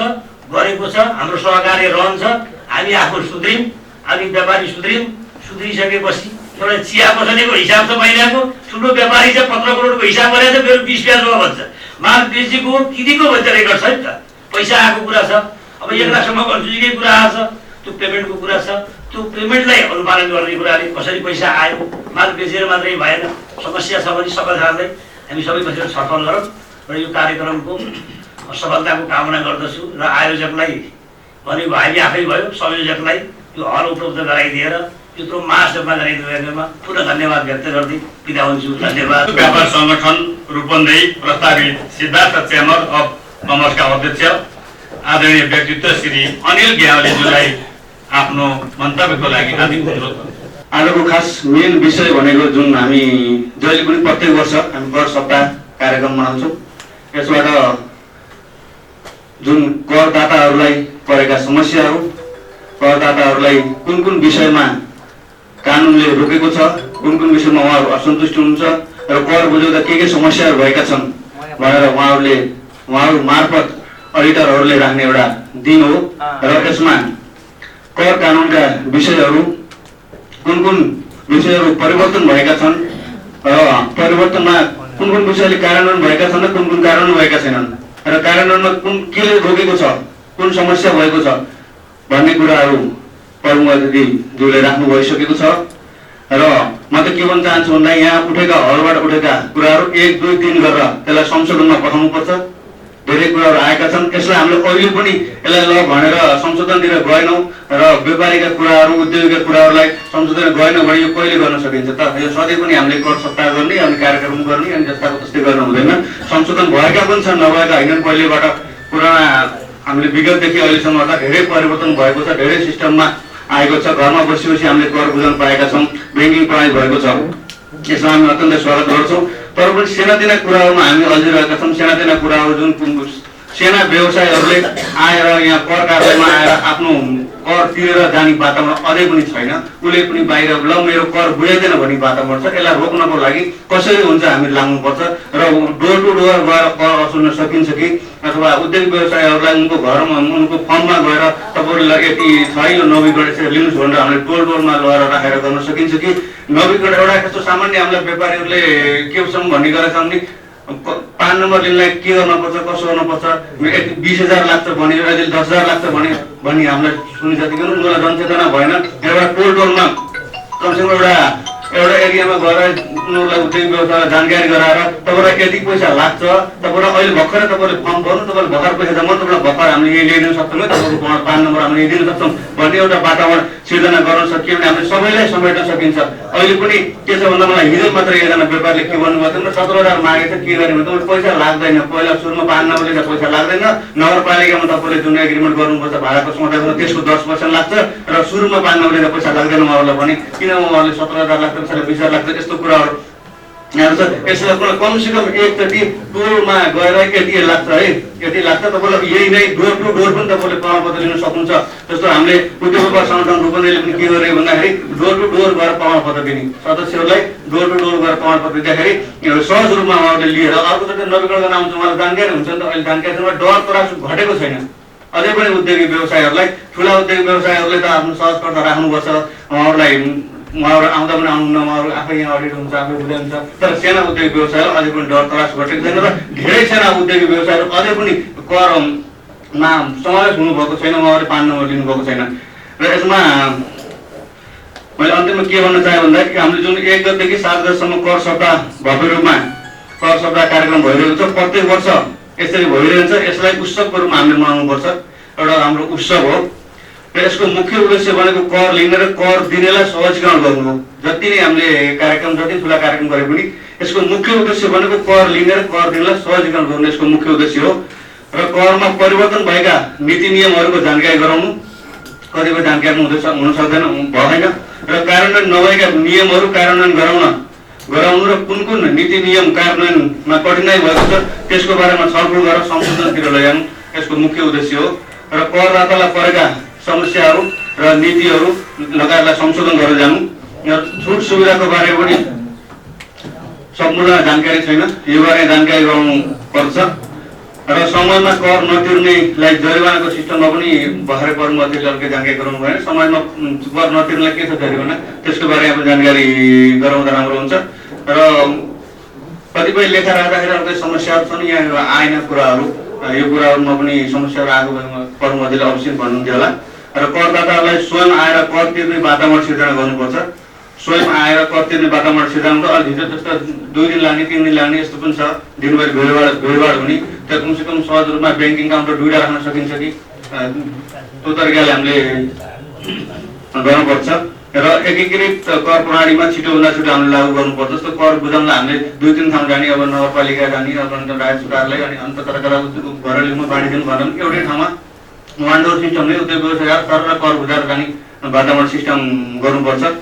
र एउटा भन्सार स्थानीय पालिका र अनुसन्धान कार्यालयसँग एउटा समन्वय भइरहनु पर्छ, राजस्व कार्यालय हो भन्ने धारणा हो।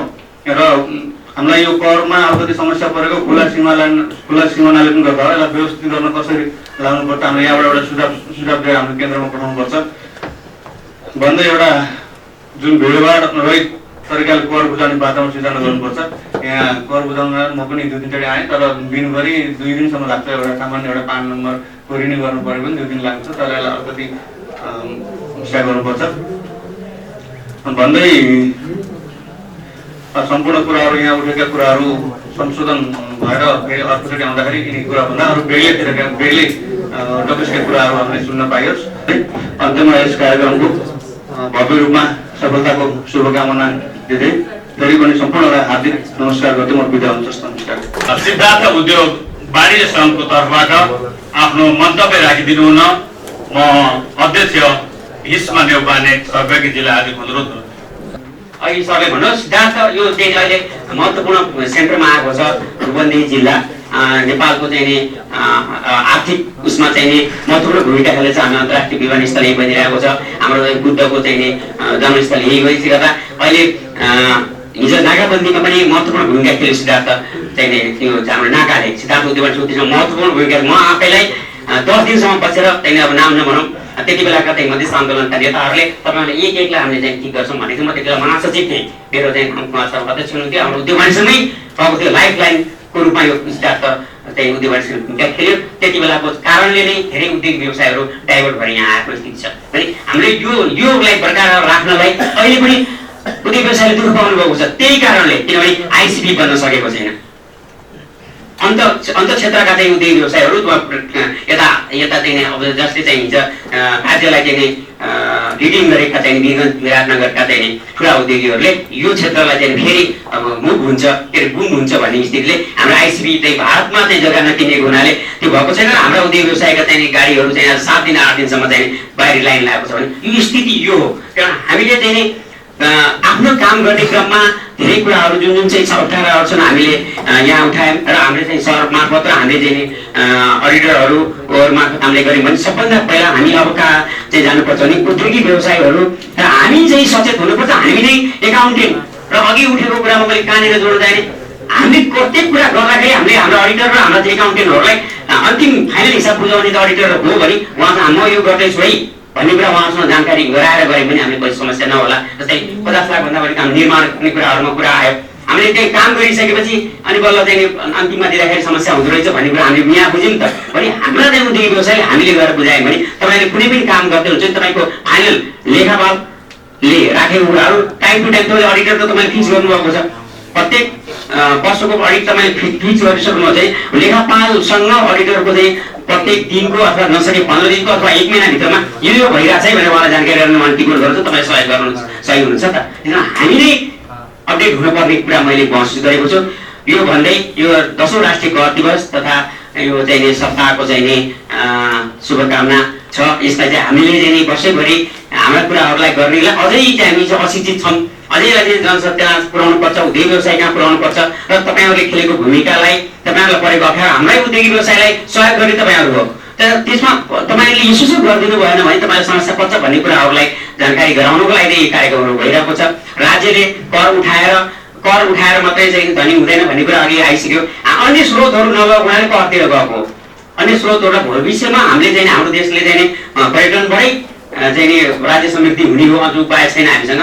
आयात प्रोत्साहन गर्न अन्य कुराहरू उत्पादनमा चाहिँ जान सकिएला, त्यो कुराहरूलाई राज्यले त्यो गति नीति ल्याउला। ती कुराहरूमा हामी त्यसलाई सिस्टममा लिएर आउनको लागि नै अहिले राज्य सञ्चालन गर्नु पर्यो। तीव्र करलाई चाहिँ करको हिसाबमा नहेर रहरको हिसाबमा दिनु पर्यो। मेरो सम्पत्ति चाहिँ यति छ भनेर मैले चाहिँ खुसीले देखाउन सक्ने स्थिति आउने वातावरण बनोस् भन्नलाई नै आफ्नो चाहिँ यो आएको छ। त्यसमा यो कर दिवसको ले जुन हामी मनाउन गएका छौँ, यसले हिजोको भन्दा आज अझै धेरै मान्छेहरूमा हामी पुग्न सकौँ भन्ने नै चाहना हो। यस कर दिवस तथा यो हामी चाहिँ आज कर परीक्षण तथा कर कानुन जुन अनुपालन चाहिँ यहाँ राख्नुभएको छ, धेरै केन्द्रीय अध्यक्ष यहाँ हुनुहुन्छ, उहाँका कुराहरू पनि सुन्नुपर्छ। यो कार्यक्रमको भव्य सफल भइसकेको छ। यत्रो उपस्थितिले यो सफलताको पुनः कामना गर्दै बिदा हुन्छु। धन्यवाद। श्री सावित्री शर्मा अल्टर एसोसिएसनको केन्द्रीय सचिव हुनुहुन्छ। म थोरै आफ्नो मन्तव्यको लागि हार्दिक अनुरोध गर्दछु। लागेको छ यस सप्ताहको अवसरमा कर दिवसको उपलक्ष्यमा यो हाम्रो अल्टर एसोसिएसन जिल्ला कमिटी अनि यो सिएको ब्रान्च कमिटी र यो आन्तरिक राष्ट्र कार्यालय मिलेर यो कार्यक्रमको आयोजना गर्यो। भव्य रूपमा यो कार्यक्रम सञ्चालन भइरहेका छन्। यी कार्यक्रमहरूको निष्कर्ष राम्रा निस्किएका छन्। नयाँ कुराहरूमा छलफल भएको छ। अवश्य पनि हाम्रो प्रमुख कर अधिकृत सरले आज निक्लेका निष्कर्षहरूलाई विभागमा सुझाव पेश गर्नुहुनेछ र हाम्रा भावी दिनहरूमा हामी कर तिर्दा भएका झन्झटिला कुराहरूलाई पनि सुधार हुनेछन्। सबै कुराहरू पालना हुँदैछन्। आदरणीय अर्थमन्त्रीज्यूले पनि सम्पूर्ण करदाताहरूले सरल तरिकाले कर प्रशासनको संरचना सुधार गरेर कर तिर्ने अवसर बनाउनेछौँ भनेर 3टा कुराको प्रतिबद्धता व्यक्त गर्नुभएको थियो। प्रमुख अतिथिको रूपमा कर दिवस मनाइरहँदा हामी विभिन्न सञ्चार माध्यमहरूमा देखिरहेका छौँ।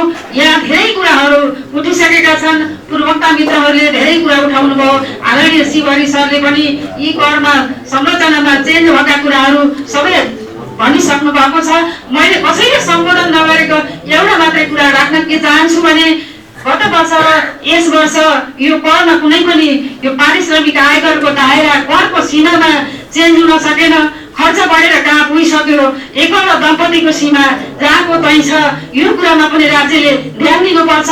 यो सर्वसाधारण व्यक्तिलाई सबैले लागू भएको विषय छ। सबैको कर निर्धारणमा यो कुराले सबैलाई छोएको छ।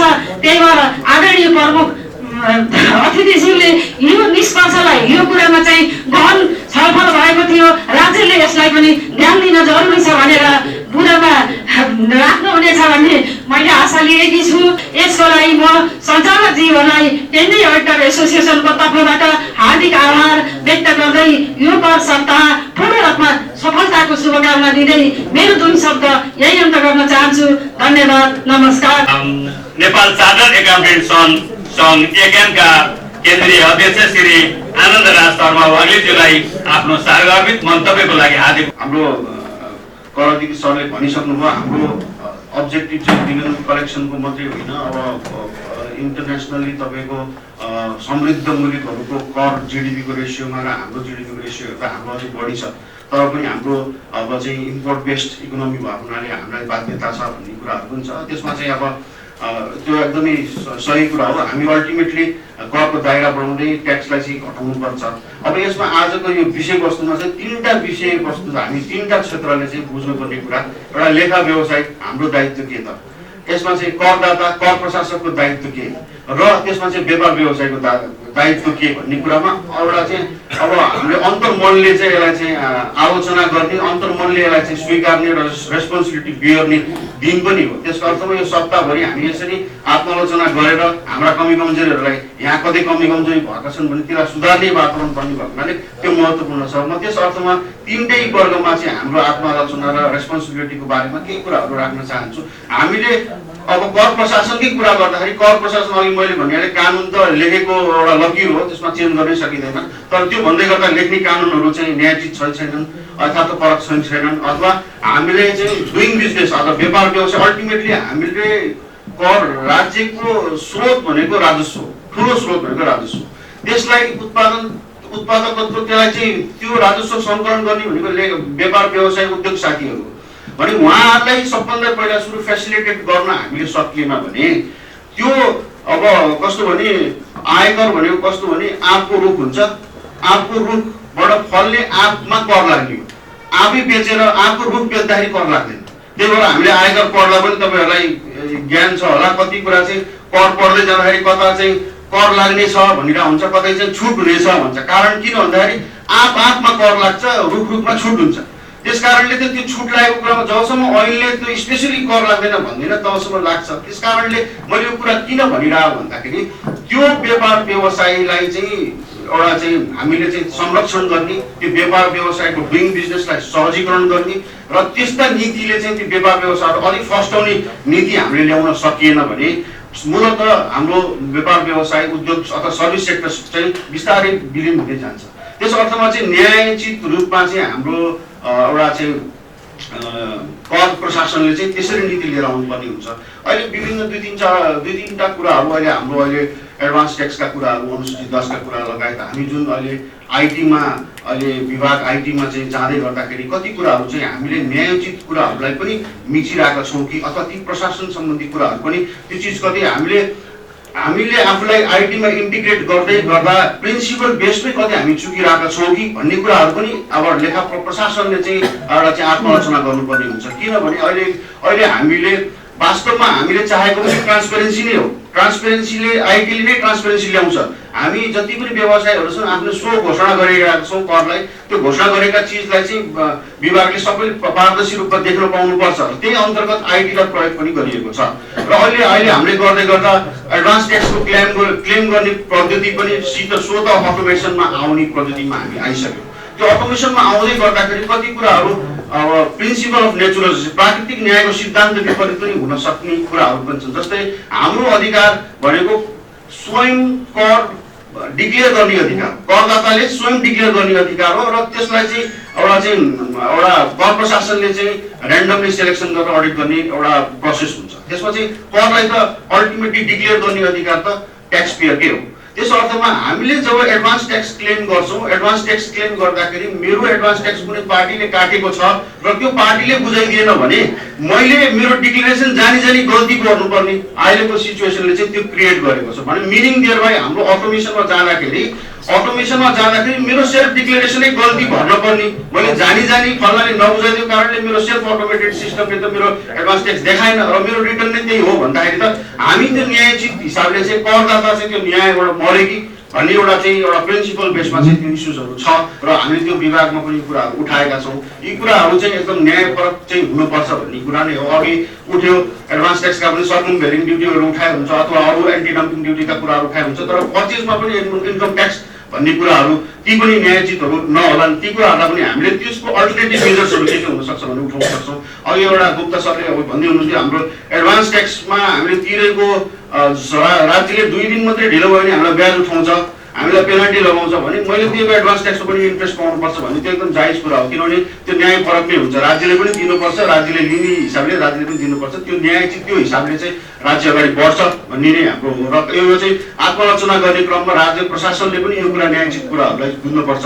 र दुःख लागेको कुरा के भन्दाखेरि हाम्रो उद्योग व्यवसाय व्यापारीहरू चाहिँ हामीले कुनै पनि उद्योगलाई आज 100 वर्षको उद्योग भयो भनेर मनाउन पाएका छौँ। जसरी आज हामी 10 वर्षको कार्य कर प्रशासन मनाउँछौँ, 100 वर्षको उद्योग भयो। हाम्रो चाहिँ नेपालमा चाहिँ 100 वर्षदेखि एउटा उद्योग व्यवसायहरूलाई सस्टेन गरेर चल्यो भनेर मनाउन पाउने वातावरण बनाउने जिम्मेवारी चाहिँ राज्यको हो। त्यसमा किनभने कार्यालयले काम गर्दै जान्छ, करकै कारणले कति संस्थाहरू डुबिरहेको छ, करकै कारणले कम्प्लायन्स कस्टकै कारणले कति व्यवसायहरू डुबिरहेको छ। त्यस कारणले चाहिँ त्यो चिज चाहिँ गलत हो। अघि त्रिपाठी सरले पनि भन्नुभएको थियो 2 करोडको त्यो चिजको एसेसमेन्टको कुरा गर्दा त्यो हामीले प्रिजम्पटिभ ट्याक्सेसनै त्यस कारणले लगाएको, किनभने कस्ट अफ डुइङ त्यति महँगो नपरोस् मान्छेलाई। जसको वार्षिक जम्मा 20,000 अथवा 1 लाख रुपियाँ कमाइरहेको मान्छेलाई मैले 1.5 लाख 2 लाख रुपियाँको स्टाफ राखेर मैले बुककिपिङ गर्न पर्यो भने ऊ त व्यापार मर्छ भनेर प्रिजम्पटिभ ट्याक्सेसन लिएर आएको।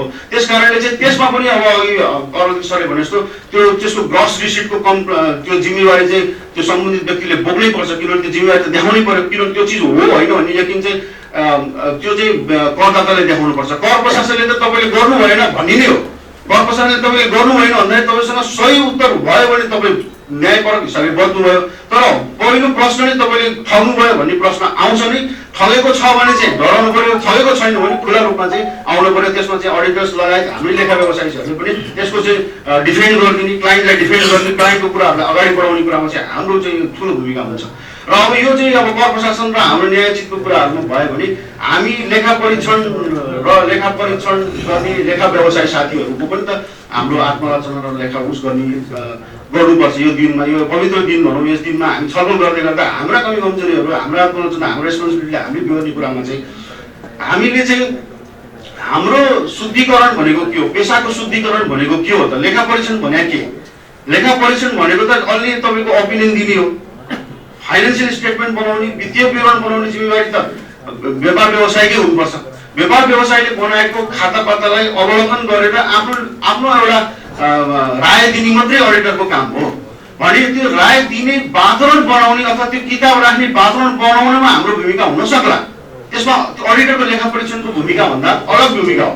तर लेखा परीक्षण हुँदै गर्दा हामी स्वतन्त्र रूपमा त्यो चिजलाई अभिव्यक्ति दिने वातावरणहरू बनाउनका लागि हामीले हाम्रो क्लाइन्टको क्यापासिटीलाई इन्हेन्स गराउनलाई लाग्नुपर्छ। अडिटर आउनुहुन्छ, उहाँले खाता लानुहुन्छ अनि साइन गरिदिनुहुन्छ, भइहाल्छ भन्ने कुराले हामीले उहाँहरूलाई बानी बिगारेकै कारणले गर्दाखेरि त्यो जिम्मेवारी फेरि हामीले सधैँभरि बोक्नु परेको हो।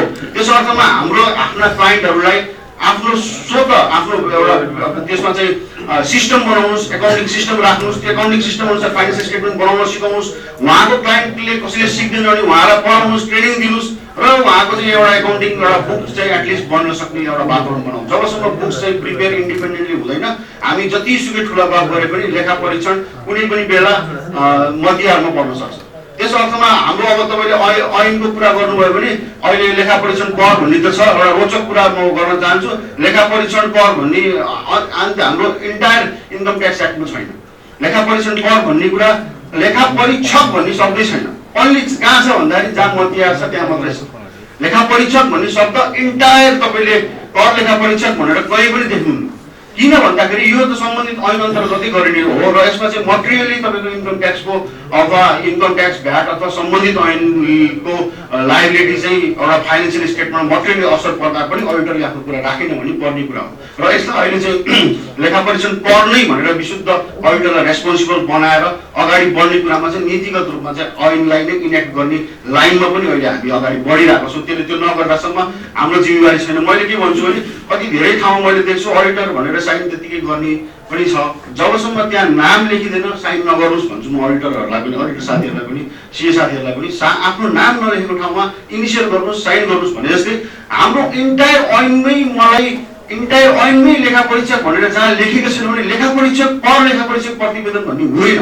कर लेखा परीक्षक त टिप्पणीमा लेखिदिने हो, म्यानेजमेन्टले लेखेको कुरामा हामीले त्यहाँ साइन गरिदिने हो। हामीले लेटर हेडमा कर लेखा परीक्षक प्रतिवेदन दिनुलाई तपाईँलाई कुन ऐनको कुन दफाले तपाईँलाई पावर दियो, कुन तपाईँको यो इन्टायर ऐनको कुन दफाले तपाईँलाई पावर दियो भन्ने कुरा हामीले पहिला बुझ्नु पर्यो। हाम्रो रेस्पोन्सिबिलिटी नभएको ठाउँमा चाहिँ म चाहिँ भनेर भन्न मिलेन। त्यसमा चाहिँ ट्याक्स रिटर्नमा चाहिँ हामीले सर्टिफिकेसन गर्ने चाहिँ सिस्टम छ, त्यो न्याय ऐन अन्तर्गतको नियमावली अन्तर्गत बनेका उसहरू छन्। तर लेखा परीक्षकको दायित्व के भनेर कर ऐनले नभनेको अवस्थामा ती चिजहरू चाहिँ हामी as a general purpose balance सिटको अडिटरको रूपमा चाहिँ इन्कम ट्याक्स को बिहाफमा काम गर्ने हो। इन्कम ट्याक्सका ऐनहरू चाहिँ पालना भएन त्यो गर्नुपर्छ। भोलि हुन सक्ने जोखिमको बारेमा आफ्नो क्लाइन्टलाई सचेत गराउनुपर्छ। त्यो रोलमा चाहिँ हामीले इन्भल्भ हुनुपर्छ। र करदाताको हकमा भनेको सबैभन्दा पहिला सुरु एकाउन्टलाई इम्पोर्टेन्स दिनुहोस्। अहिलेको जमाना भनेको एनएफआरएस, अब हामी आइएफआरएस इम्प्लिमेन्टेसनमा गइसक्यो। राज्यले ठुल्ठुला चुनौतीको कुराहरू चाहिँ आफूले चाहिँ ठुलो प्लेटफर्ममा चाहिँ हाम्रो चाहिँ मनी लन्ड्रिङदेखि लिएर हरेक कुरामा चाहिँ हामीले सहमति गर्दै आएका छौँ। हाम्रो चाहिँ एउटा चाहिँ एकदम पारदर्शी इकोनोमी छ, हाम्रो एकाउन्टिङ एकदमै पारदर्शी छ भनेर राज्यको निकायले विभिन्न फोरममा साइन गरेको छ। तर हाम्रो स्थिति चाहिँ हाम्रो एकाउन्टिङ यति पुवर छ, एकाउन्टिङ सेक्टरलाई चाहिँ एकदमै हामीले नेग्लेक्ट गरेर हिँडिएको छ। त्यसमा त्यसलाई प्राइम अब्जेक्टिभ दिनुहोस्, तपाईँको प्रफिटेबिलिटीदेखि लिएर हरेक कुरामा असर गर्ने कुरालाई चाहिँ एउटा राज्यको संयन्त्र अनुसार बनाउन सक्ने आय विवरण एटलिस्ट करदाता आफैले बनाउन सकोस् भन्ने हिसाबमा ट्रेन गर्नुहोस्। किनभने जनशक्ति जति पनि पाइन्छ त्यो भइसकेपछि कर त्यसपछिको अवस्थामा बल्ल हामी लेखा व्यवसायको अलिक उन्नति हुन्छ र हाम्रो लेखा व्यवसायले त्यसपछि बल्ल वास्तवमा हामीले काम गर्ने कुराहरू अगाडि बढ्छन्। लेखा व्यवसाय साथीहरूले त अझ व्यापारमा पनि तपाईँको व्यवसाय किन घाटा छ भनेर शुद्ध भन्न सक्ने स्थितिमा हामी कन्सल्टिङको बाटो पनि अगाडि बढ्नुपर्ने हुन्छ भने उहाँहरूलाई डाइरेक्टली हामीले सजेस्ट गर्नुपर्ने ठाउँमा हामी चाहिँ सानो कुरामा फँसिरहेको छौँ। त्यस अर्थमा यसको रोलमा चाहिँ करदाता र हाम्रो चाहिँ अब हाम्रो व्यवसायी साथीहरूले पनि यसमा चाहिँ एकाउन्टिङलाई इम्पोर्टेन्स दिएर, किनभने अहिले सम्भव छैन। अब हामी जुन लेभलमा अटोमेसनमा अहिले आन्तरिक कार्य विभाग हामी जुन अटोमेसनमा गइसकेका छौँ उहाँहरूको एक्सपेक्टेसन भनेको धेरै माथिको एक्सपेक्टेसन छ। तर ग्राउन्ड रियालिटी जाँदाखेरि त्यो एक्सपेक्टेसन छैन र त्यसको लोड जति मैले जहाँसम्म बुझेछु लेखा व्यवसायी साथीभाइहरूले बोक्नु भएको छ। किनभने ग्राउन्ड रियालिटी त्यो जुन एक्सपेक्टेसनमा कर विभागले चाहिँ जुन अटोमेसनमा हामी गएका छौँ त्यो वास्तवमा छैन। बुक्स अफ एकाउन्ट्स पनि तपाईँले अहिले हेर्नुभयो भने भ्याटको खरिद खाता बिक्री खाता हिसाबमा हुन्थ्यो, अहिले त अटोमेटेड भयो। अब त्यो पनि अब अवस्था चाहिँ कति छैनन्, कति चाहिँ अब हामी ट्याक्स अडिटरले पनि त्यो काम गर्नुपर्ने स्थिति छ भने त्यो चिजलाई चाहिँ हामी अहिले यो फोरममा हामी सबै बस्दाखेरि यो कुरामा चाहिँ एउटा आत्मालोचना गरेर हामीले सङ्कल्प के गर्नुपर्छ भने लेखा व्यवसायलाई पारदर्शी बनाउने, लेखा व्यवसाय मेरो लेखाको चाहिँ जिम्मेवारी चाहिँ व्यवस्थापनको हो भन्ने कुरा चाहिँ पहिला सुरु हामीले ट्रिट गराउन सक्नुपर्छ।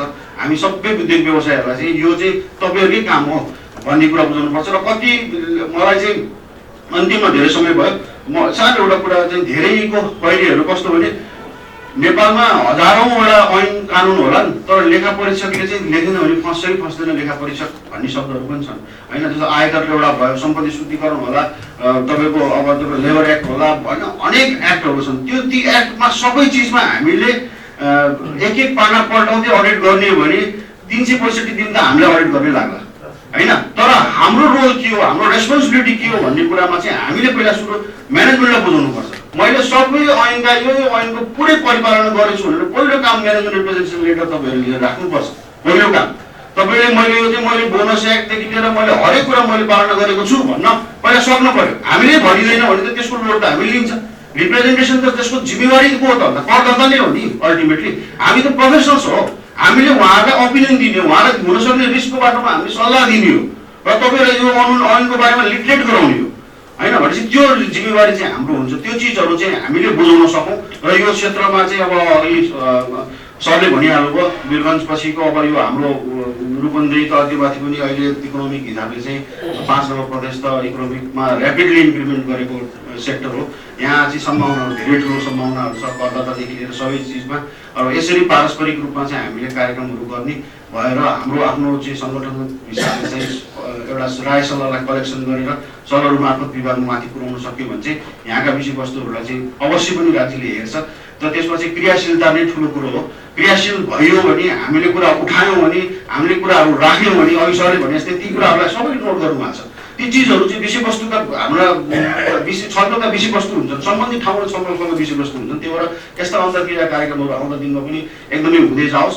र आयोजक साथीहरू सबैलाई म फेरि पनि बधाई दिन चाहन्छु, धन्यवाद दिन चाहन्छु। मलाई मौका पाएँ र यसरी बोल्ने मौका पाएँ र यति भन्दै म आफ्नो कुरा यही तपाईँ राखिदिनु हुन।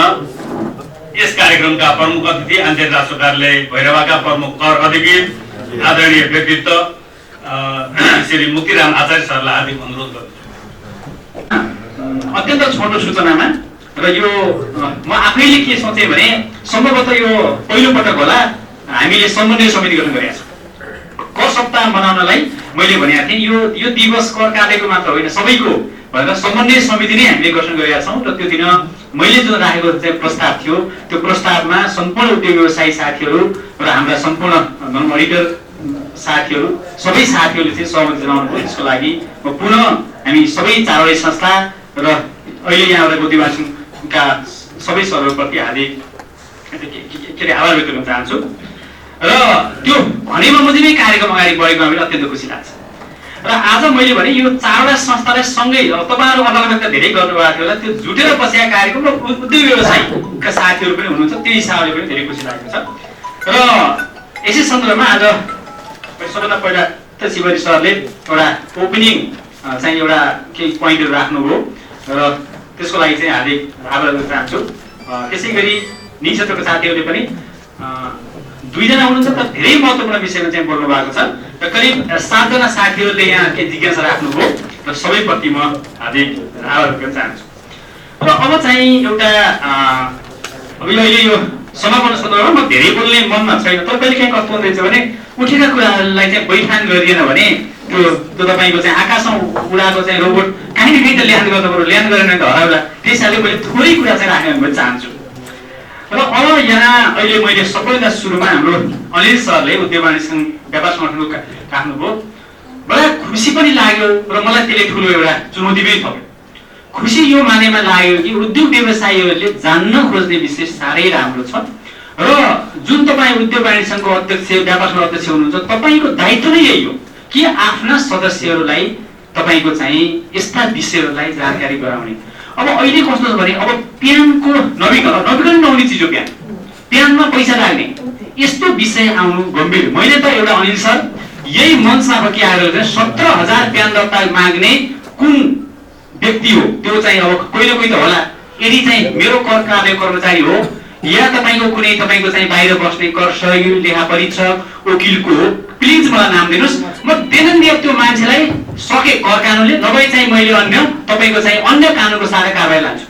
प्यान दर्ता गर्न ठिक छ, तपाईँहरू एउटा फर्म इन्ट्री गर्न 100 रुपियाँ 200 रुपियाँ लिनुहोस्, तपाईँहरूले अथवा आफ्नो फी दिनुहोस्, तर प्यान दर्ता गर्न 17,000 लाग्छ भन्ने लाग्दाखेरि मलाई आज यहाँ गुची मलाई यो जमिन भाइसकेको फिल भएको छ। सोध्नुहोस् अनलाइन घरबाट चाहिँ सबमिट गरेर चिनी पाउने चिजलाई यस्तो मिनिङ अझ तपाईँको चाहिँ व्यापार सङ्घको अध्यक्षको सम्म आइसक्यो भनेपछि म किन बसिरहेको छु यहाँ भन्ने लागिरहेको छ भने म प्लिज यो कुरा गरौँ र म यसले हामी जुन कर प्रशासन र कर तपाईँको चाहिँ हामी 4वटा संस्थाका साथीहरूलाई वास्तवमा यसले एकदम गम्भीर बनाएको छ।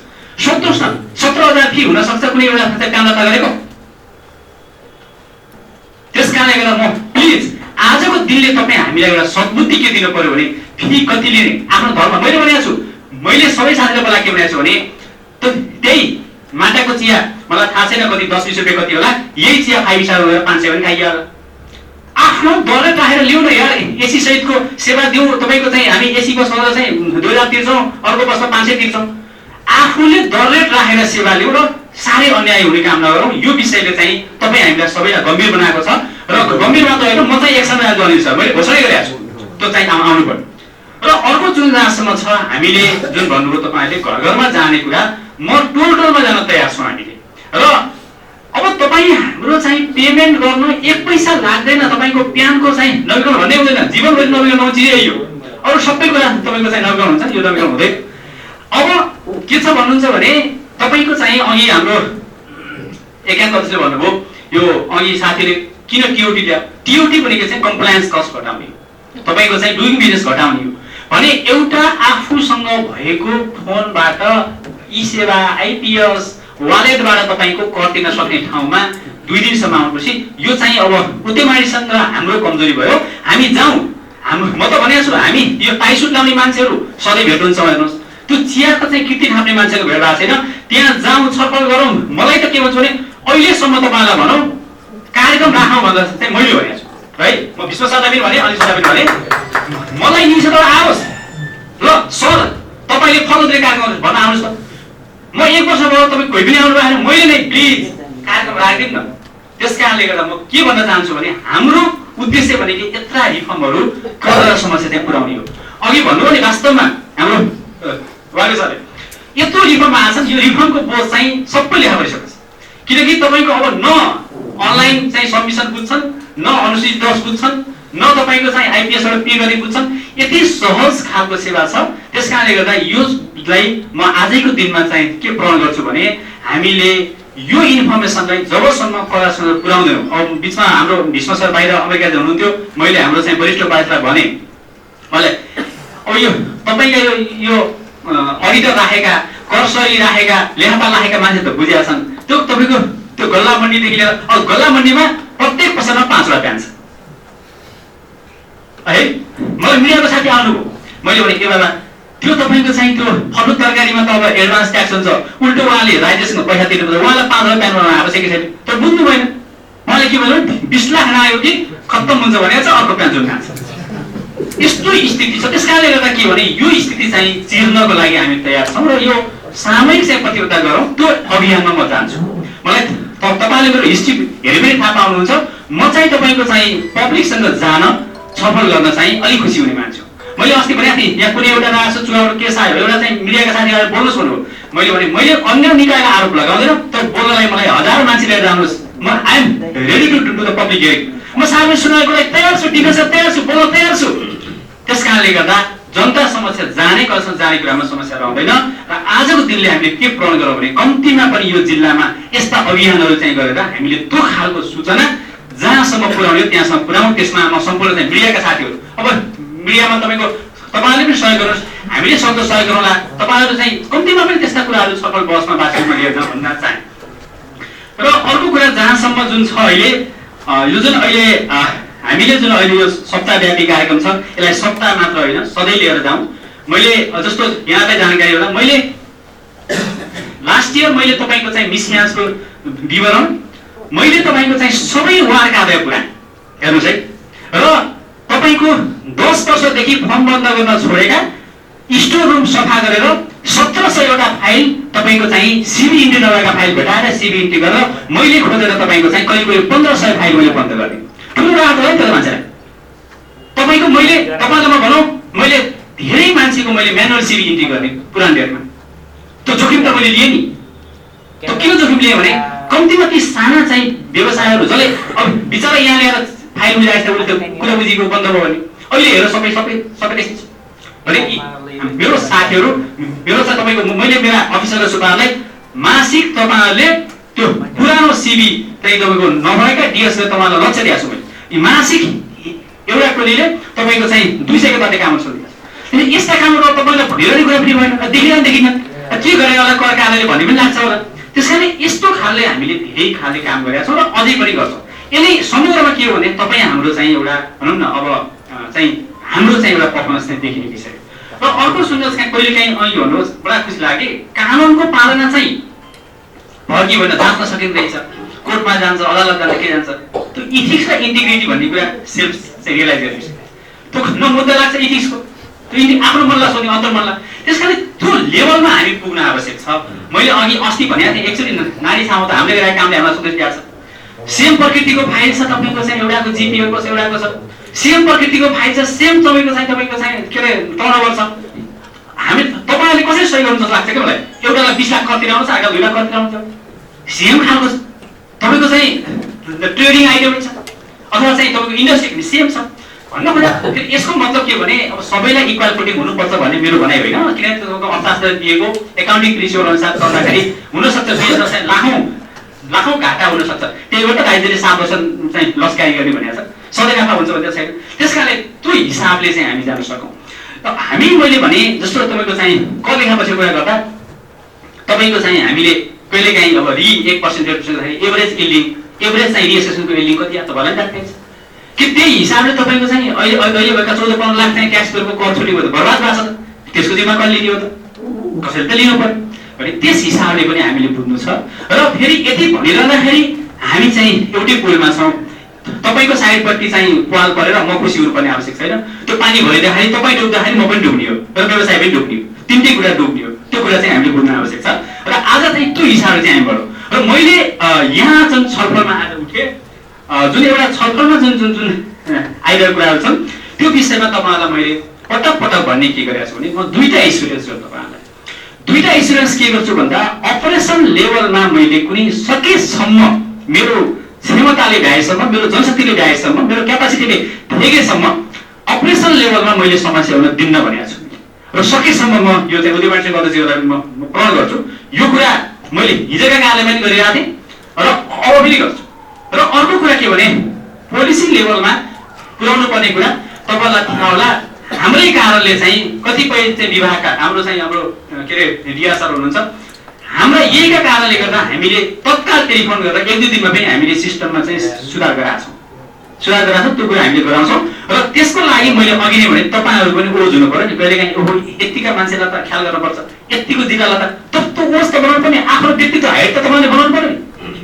यहाँका उद्योगवादीहरूले बनाउनु पर्यो, यहाँका तपाईँहरू चाहिँ के अरे अध्यक्ष त्यो खालको ओज बनाउनुहोस् कृपया। मैले त्यही हो, त्यस कारणले कहिलेकाहीँ कस्तो हुन्छ भने ठुलो फोरमहरूमा कसरी प्रेजेन्स हुने, के बोल्ने, के गर्ने, त्यो यो केही गर्दाखेरि के भन्छ भइरहेको हामीसँग फिडब्याक ल्याओस् न कम्तीमा है, कम्ती त्यसै त्यो भन्न चाहेँ। र अब वास्तवमा हुन त फेरि अब आज दिउँसो पनि कार्यक्रम छ, फेरि उद्योगसँग कार्यक्रम छ, फेरि बोलाउला पनि। र मेरो समग्रमा एउटा के भन्न चाहेँ भने अन्तिममा चाहिँ आज जुन हामीले एउटा छलफल गऱ्यौँ, मैले भने अब यो सुरुमै पनि भने थिएँ, यो ट्याक्स भनेको तपाईँको चाहिँ भर्खर यस सर्व भनेर जवाब दिने विषय पनि होइन, सक्दा पनि सकिन्छ। तर के भन्न सकिन्छ भन्दा हामीले हाम्रो तपाईँको चाहिँ जिम्मेवारी पुरा गर्ने विषयमा हामी चाहिँ कमिटमेन्ट गर्न सकिन्छ, प्रण गर्न सकिन्छ, त्यो गरौँ। र दोस्रो चाहिँ मैले दुवैजना उद्योगवादी सङ्घ सदस्यहरूलाई, यहाँ हाम्रो करिब 20वटा यदि उद्योगवादी सङ्घ हुनुहुन्छ, वस्तुगत सङ्घहरू हुनुहुन्छ, धेरै हुनुहुन्छ, म त सबै तपाईँको लास्ट इयर प्रत्येक पालिकामा पुगेँ। प्रत्येक पालिकामा पुगेर चाहिँ तपाईँको स्किमको पनि अरू जिल्लामा चाहिँ 200 जना कमाउँछ, हाम्रो यहाँ चाहिँ 2200ले तपाईँको चाहिँ सुविधा ल्याएको छ लास्ट इयर। त्यो हामीले गऱ्यौँ। र तपाईँ दुवैजना मात्र के भन्छ भने हामीले चाहिँ एउटा अवेरनेस क्रिएट गर्ने कुरामा हामी पक्कै पनि लाग्छौँ। र अर्को चाहिँ हाम्रो अब शिवरी सर लगायत साथीहरू हाम्रो चाहिँ संयोगले चाहिँ हाम्रो चाहिँ एक काम हुन्छ, पोलिसी लबिङ चाहिँ सेन्टरमा गरौँ। किन भन्दा यो चाहिँ मैले सुरु भने कहिलेकाहीँ पोलिसी ल्याउँदाखेरि समस्या पर्छ। अघि भन्नुभयो जस्तो हाम्रो चाहिँ काउन्टर भ्याली बल्ल ऐन आयो, गत वर्ष ऐन आयो। अब त्यो ऐनको पनि नियमावली नबढेर अझै तपाईँको चाहिँ वाणिज्यले चाहिँ तयार गर्यो, त्यसको ड्राफ्टमा कुनै बेलासम्म म पनि एउटा पाएको थिएँ, किनकि मैले तपाईँको चाहिँ कस्टमरी कम्युनिकेसन ट्रेडमा 3.5 वर्ष मैले इन्टरनेसनल ट्रेडमा धेरै काम गरेँ। त्यो ऐन आयो, अझै नियमावली बन्दैछ, सम्भवतः त्यो चाहिँ हाम्रो विकल्प तपाईँले भने त्यही हो। त्यसले गर्दा तपाईँ हामीले त कति उद्योगमा हामीले एक्साइज लान्छौँ अहिले, के मिल्ने हो त? के हामी एक्साइजको प्रिन्सिपल भित्र छौँ त अहिले? हामीले जुन एक्साइजको फिलोसोफी माने त के छ भने हामीलाई बाध्य छ। त्यो भएन भने हाम्रो के छ भने हाम्रो मार्केट फ्लोर भन्छ नि। अब अस्ति कत्रो बाढी आयो, सबै घर डुब्यो, के गर्यो? बाढी डुबाउनु त भयो, रोक्नु पर्यो। त्यस कारणले त्यस्ता कुराहरू सम्भवतः आशा गरौँ। तपाईँले भनेको एन्टी डम्पिङ के अरे काउन्टर आएको छ, अब बिस्तारै होलै जाला। त्यस कारणले गर्दा त्यो विषयमा चाहिँ पोलिसी लबिङ गर्न सकौँ भनेको राख्दै फेरि पुनः अब यो बहस त चाहिँ सुरुवात हुने हो होइन, अन्त्य कहिले हुँदैन। यस हिसाबले गर्दाखेरि हामीले चाहिँ यो आजको दिन सिटिङ भयो, मलाई अत्यन्त खुसीको लाग्छ भने सबैजना साथीभाइका कुराहरू सुन्यौँ, बस्यौँ, छलफल गर्न पायौँ। यो त सिटिङ पनि ठुलो कुरा हो कि तपाईँको चाहिँ कहिलेकाहीँ आँखामा चाहिँ कुरा हुन्छ। तपाईँलाई देखिरहेको छु, मैले यहाँ कुरा बुझिरहेको छु। तपाईँ खुसी हुनुहुन्छ कि दुःखी हुनुहुन्छ कि अथवा उत्सुक हुनुहुन्छ कि हामीले दिक्क मान्नु भएको छ कि, म धेरै म्यासेज दिइरहेको छु। त्यस कारण त्यो बित्थामा बोल्नै पर्दो रहेछ कि सबैजना बोल्न पाएन भने छैन नि, नबोल्दा पनि मैले कुरा बुझिरहेको छु। अनि यस हिसाबले चाहिँ अगाडि बढौँ, आगामी दिनमा हामीले सहकार गरौँ भनेको राख्दै फेरि पुनः सबै चारवटा संस्थाप्रति हार्दिक आभार व्यक्त गर्दै र हाम्रो कार्यक्रमलाई उच्च महत्त्व दिएर चाहिँ एकान्त अध्यक्ष हाम्रो उहाँप्रति पनि हार्दिक आभार व्यक्त गर्दै र फेरि हाम्रो चाहिँ निजी क्षेत्रको छाता संस्थाप्रति आभार व्यक्त गर्दै मेरो भनाइ छोटो भन्न मिलेन होला बोलिहालेँ है, मेरो भनाइ यही अन्त्य गर्छु र हाम्रो सहकार्य सबै जारी रहन्छ। हस्, थ्याङ्क यू। ऊर्जावान एउटा युवा, विचारले पनि युवा, कर प्रशासनमा त्यो व्यक्तित्व पायौँ र सारगर्भित मन्तव्यको लागि हार्दिक धन्यवाद। यस कार्यक्रमका प्रमुख अतिथि आदरणीय व्यक्तित्व मुक्तिराम आचार्यज्यूलाई मैले झन्डै 6 महिना पहिले एउटा मन्दिरको पान लिन भनेर एकजना साथी आउनुभयो। मैले पान लिँदा कति पैसा लाग्छ भन्नुभयो। मैले म अडिटरको हैसियतले पान लिँदा पैसा लाग्दैन, तपाईँको के अरे जिल्ला प्रशासन कार्यालयमा दर्ता भएको हुँदा तपाईँको 5 वर्षको अडिट गर्नुपर्छ र यसपछि तपाईँको के भन्दाखेरि प्रति महिना कारोबार छैन भने पनि 100 का दरले तपाईँले त्यो विवरण ढिला बुझाएको जरिमाना तिर्नुपर्छ भनेर भने। अनि त्यसपछि उहाँ मसँग मान्नु भएन, फेरि यहाँ आउनुभयो, सोध्नुभयो, यहाँबाट पनि यो त लाग्छ भन्ने कुरो भएपछि त्यो तिर्नुभयो र उहाँलाई के भयो। अनि त्यसपछि फेरि 6 महिना बित्यो, यता साउन आयो, फेरि नयाँ अडिट गर्ने बेला आयो, अनि उहाँले फेरि आफ्नो श्रेष्ठता लिएर अब फेरि पनि अडिट गर्नुपर्छ र यो नवीकरण गर्नुपर्छ 3 महिनाभित्र भनेर मैले भनेको थिएँ। फेरि आउँदा उहाँले यहाँ तिरेको पैसा पनि के अरे जरिमाना तिरेको पैसा पनि करमा तिरेको पैसा पनि उहाँले अडिट खर्च भनेर लेखेर ल्याउनु भएछ। अलिकति बुझाइमा फरक के भने पान लिँदा पैसा लाग्छ भनेको उहाँले टाइममा त्यो पान नलिएर व्यवसाय सुरु गरिसक्नुभयो, त्यसपछि तिरेको जरिमाना हुन सक्छ। त्यसो हुँदा बुझ्ने र बुझाउनेमा केही फरक भएको हो भन्ने मलाई लाग्दछ। अब म धेरै कुरो राखिन। अब हामी सबै विकसित हुँदै करदाता पनि विकसित र लेखा परीक्षक पनि विकसित, कर प्रशासन पनि विकसित हुँदै जब आइटी को उत्कर्षमा हामी पुग्छौँ त्यति बेला करदाताले आफ्नो विवरण अनलाइन पेश गरिसकेपछि त्यसपछि अडिटरले आफ्नो राय पनि अनलाइनमा दिने व्यवस्थाको विकास हुनुपर्दछ र त्यो मात्रै बल्ल त्यो उत्कृष्ट हुन्छ।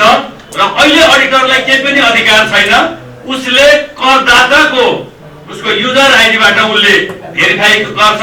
म कर प्रशासनलाई अडिटरलाई पनि केही त्यसको अथोरिटी दिनु पर्यो, उसले पनि भेरिफाई गर्नको लागि अथवा उसले हेर्नको लागि त्यसको व्यवस्था भइदिए राम्रो हुन्थ्यो भन्ने कुराहरू मैले राखेँ।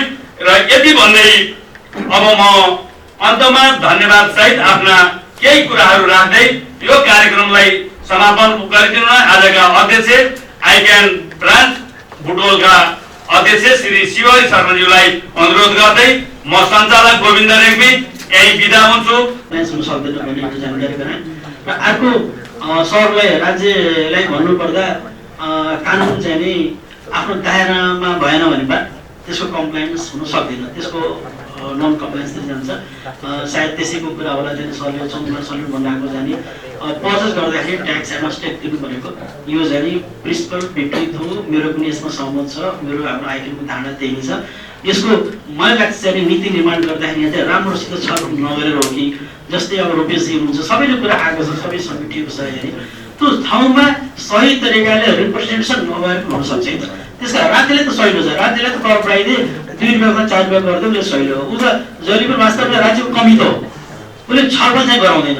मेरो माथि अब सचिव लेभलको मिनिस्टर लेभलको कुरा गर्दाखेरि म चाहिँ क्षमता चाहिँ बाँच्ने मेरो सरी छ चाहिँ म गहन अध्ययन सर्टकटमा चाहिँ एउटा सानो कुरा भन्दै जाने हालसालमा चाहिँ तपाईँले डिटिए चाहिँ बङ्गलादेश भएको छ, त्यसको त्रुटि पाइसकेसम्म चाहिँ त्यति क्षमता चाहिँ हाम्रोसित नीति निर्माण गर्दाखेरि छलफल गर्ने क्षमता चाहिँ मलाई कमी भएछ। मेरो धेरै धेरै सरी छ जाने बङ्गलादेशसित चाहिँ निर्माण गर्दै हाम्रो डिटेल गर्दा त्यहाँ ठुलो कमी पाएँ।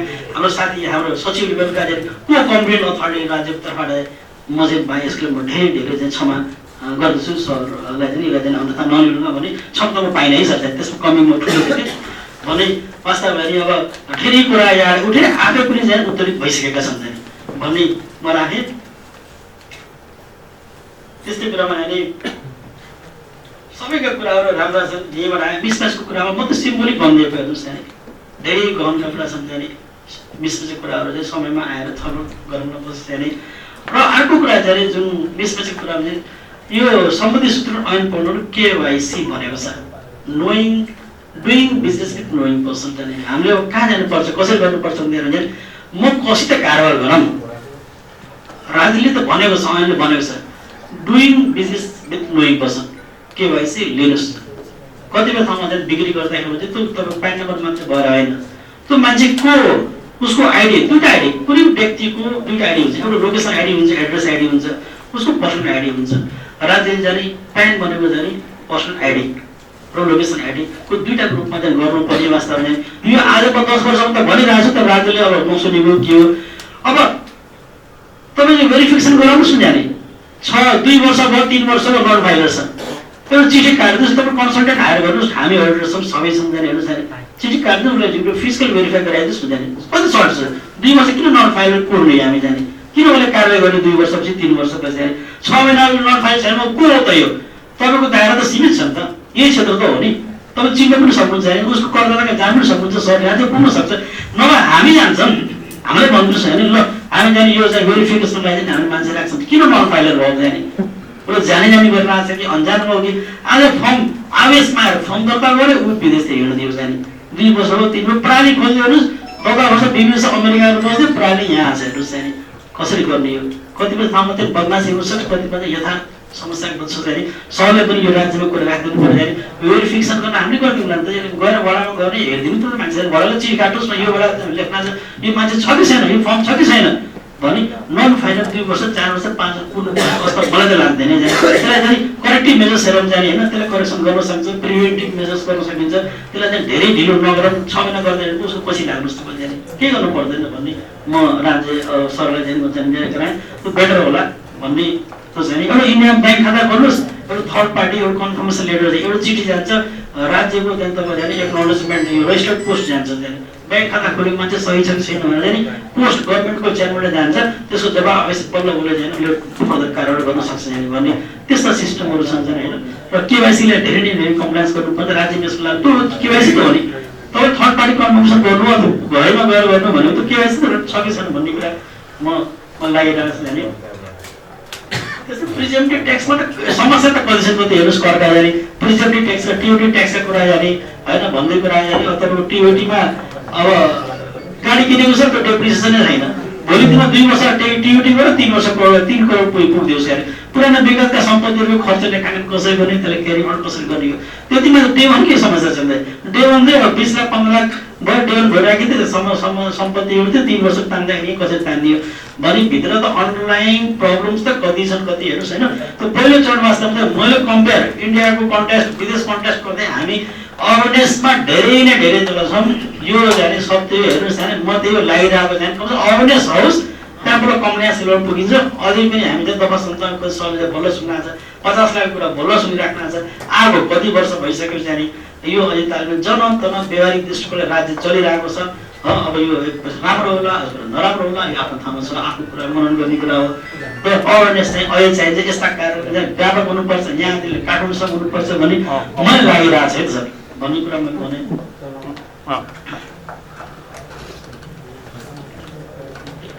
मलाई 2 मिनेट थप गर्न लाग्यो अब सबै कुरा जाने एक्सेसिभ ट्याक्सको कुरा जाने एउटा गहन सबै एउटा गहन विषय गर्ने त म लास्ट एउटा शब्द राज्यसित रिलेटेड छ होइन राज्यसित रिलेटेड छ त भनिहाल्न भन्ने छ एक्सेसिभ ट्याक्सेसन दिने इन्कम ट्याक्स र भ्याट र एक्साइज मात्र ट्याक्सेसन छैन यहाँ यो कार्यले हेर्ने यही गर दुईवटा अरू थप ट्याक्सेसन छैन यहाँ टिएससी देखि लिएर र एक्सेसिभ ट्याक्सेसन मैले पनि फिल गरिरहेको छु होइन आफ्नो आम्दानीभन्दा बढी कर लागिरहेछ जस्तै गाडीको कर छ घरका करहरू सम्झाने अस्थायी निकायका कर चाहिँ केन्द्रका कर राज्य जति छ नि सबै जोड्दाखेरि आम्दानी बढी भइरहेछ एक्सेसिभ ट्याक्सेसनको एउटा जाने नराम्रो पक्ष के छ भने इरोजन अफ क्यापिटल नेपालबाट इरोजन अफ क्यापिटल हुन्छ यो चाहिँ एउटा चाहिँ र यो सुरुवात भइसकेको छ सबभन्दा सहिलो नेपालको झन् सहिलो छ किन भन्दा ठुलो मुलुक चाहिँ इन्डिया चाइनासित टफ होला पैसा पठाउनलाई इन्डियासित सहिलो छ नि त तपाईँ 2-4 पठाउनुहोस् यहाँ किन पर्दैन मलाई गरे कर लाग्छ यहाँ कसरी काम छ यी सुनौली पारी जानुहोस् 20,000 मा चाहिँ तपाईँले मान्छे जीविकोपार्जन गर्न सक्छ त्यहाँ के 50,000 मा यहाँ जीविकोपार्जन गर्न सकिन्छ मलाई त लाग्दैन सर त्यहाँ 50,000 कमाउने मान्छे जाने जीविकोपार्जन गर्न सक्ला जस्तो लाग्दैन यी सुनौली पारी गएर घर बनाएर बसेर कति आनन्द आउँछ भन्ने त्यसले यो के क्यापिटल इरोजन हो एक्सेसिभ ट्याक्सेसनले क्यापिटल इरोजन गर्छ भोलि दिनको अर्थतन्त्र झन् धराशायी हुने हो कि यहाँ खालि देखाउने यो सब व्यवसायहरू विदेश जाने भन्ने कुरा यो डरका कुरा छन् भविष्य जाने मलाई जाने अब यदि राज्यले समयमा सचेत भएन भने क्यापिटल यहाँ रहँदैन सायद हाम्रो जाने अब विनोद चौधरीदेखि लिएर सबैको कुराहरू गर्नु भने जाने यहाँ को बस्छ यहाँ जाने क्यापिटल उता राख्ने उताबाट चाइन गरेर हेर्न यहाँ उतै बस्ने भन्ने कुरा यहाँ थाहा छ यी ऐन नियम धेरै छन् यो सबै पनि यहाँ सक्दैन साथी बसेर आइदिनु यो कारणमा यति जाने अब गौरवान्वित बनाइदिनु जाने सफल पारिदिनु यसको धेरै धेरै धन्यवाद गर्दछु म यो कार्यक्रम समाप्न भएको घोषणा गर्दछु हस्।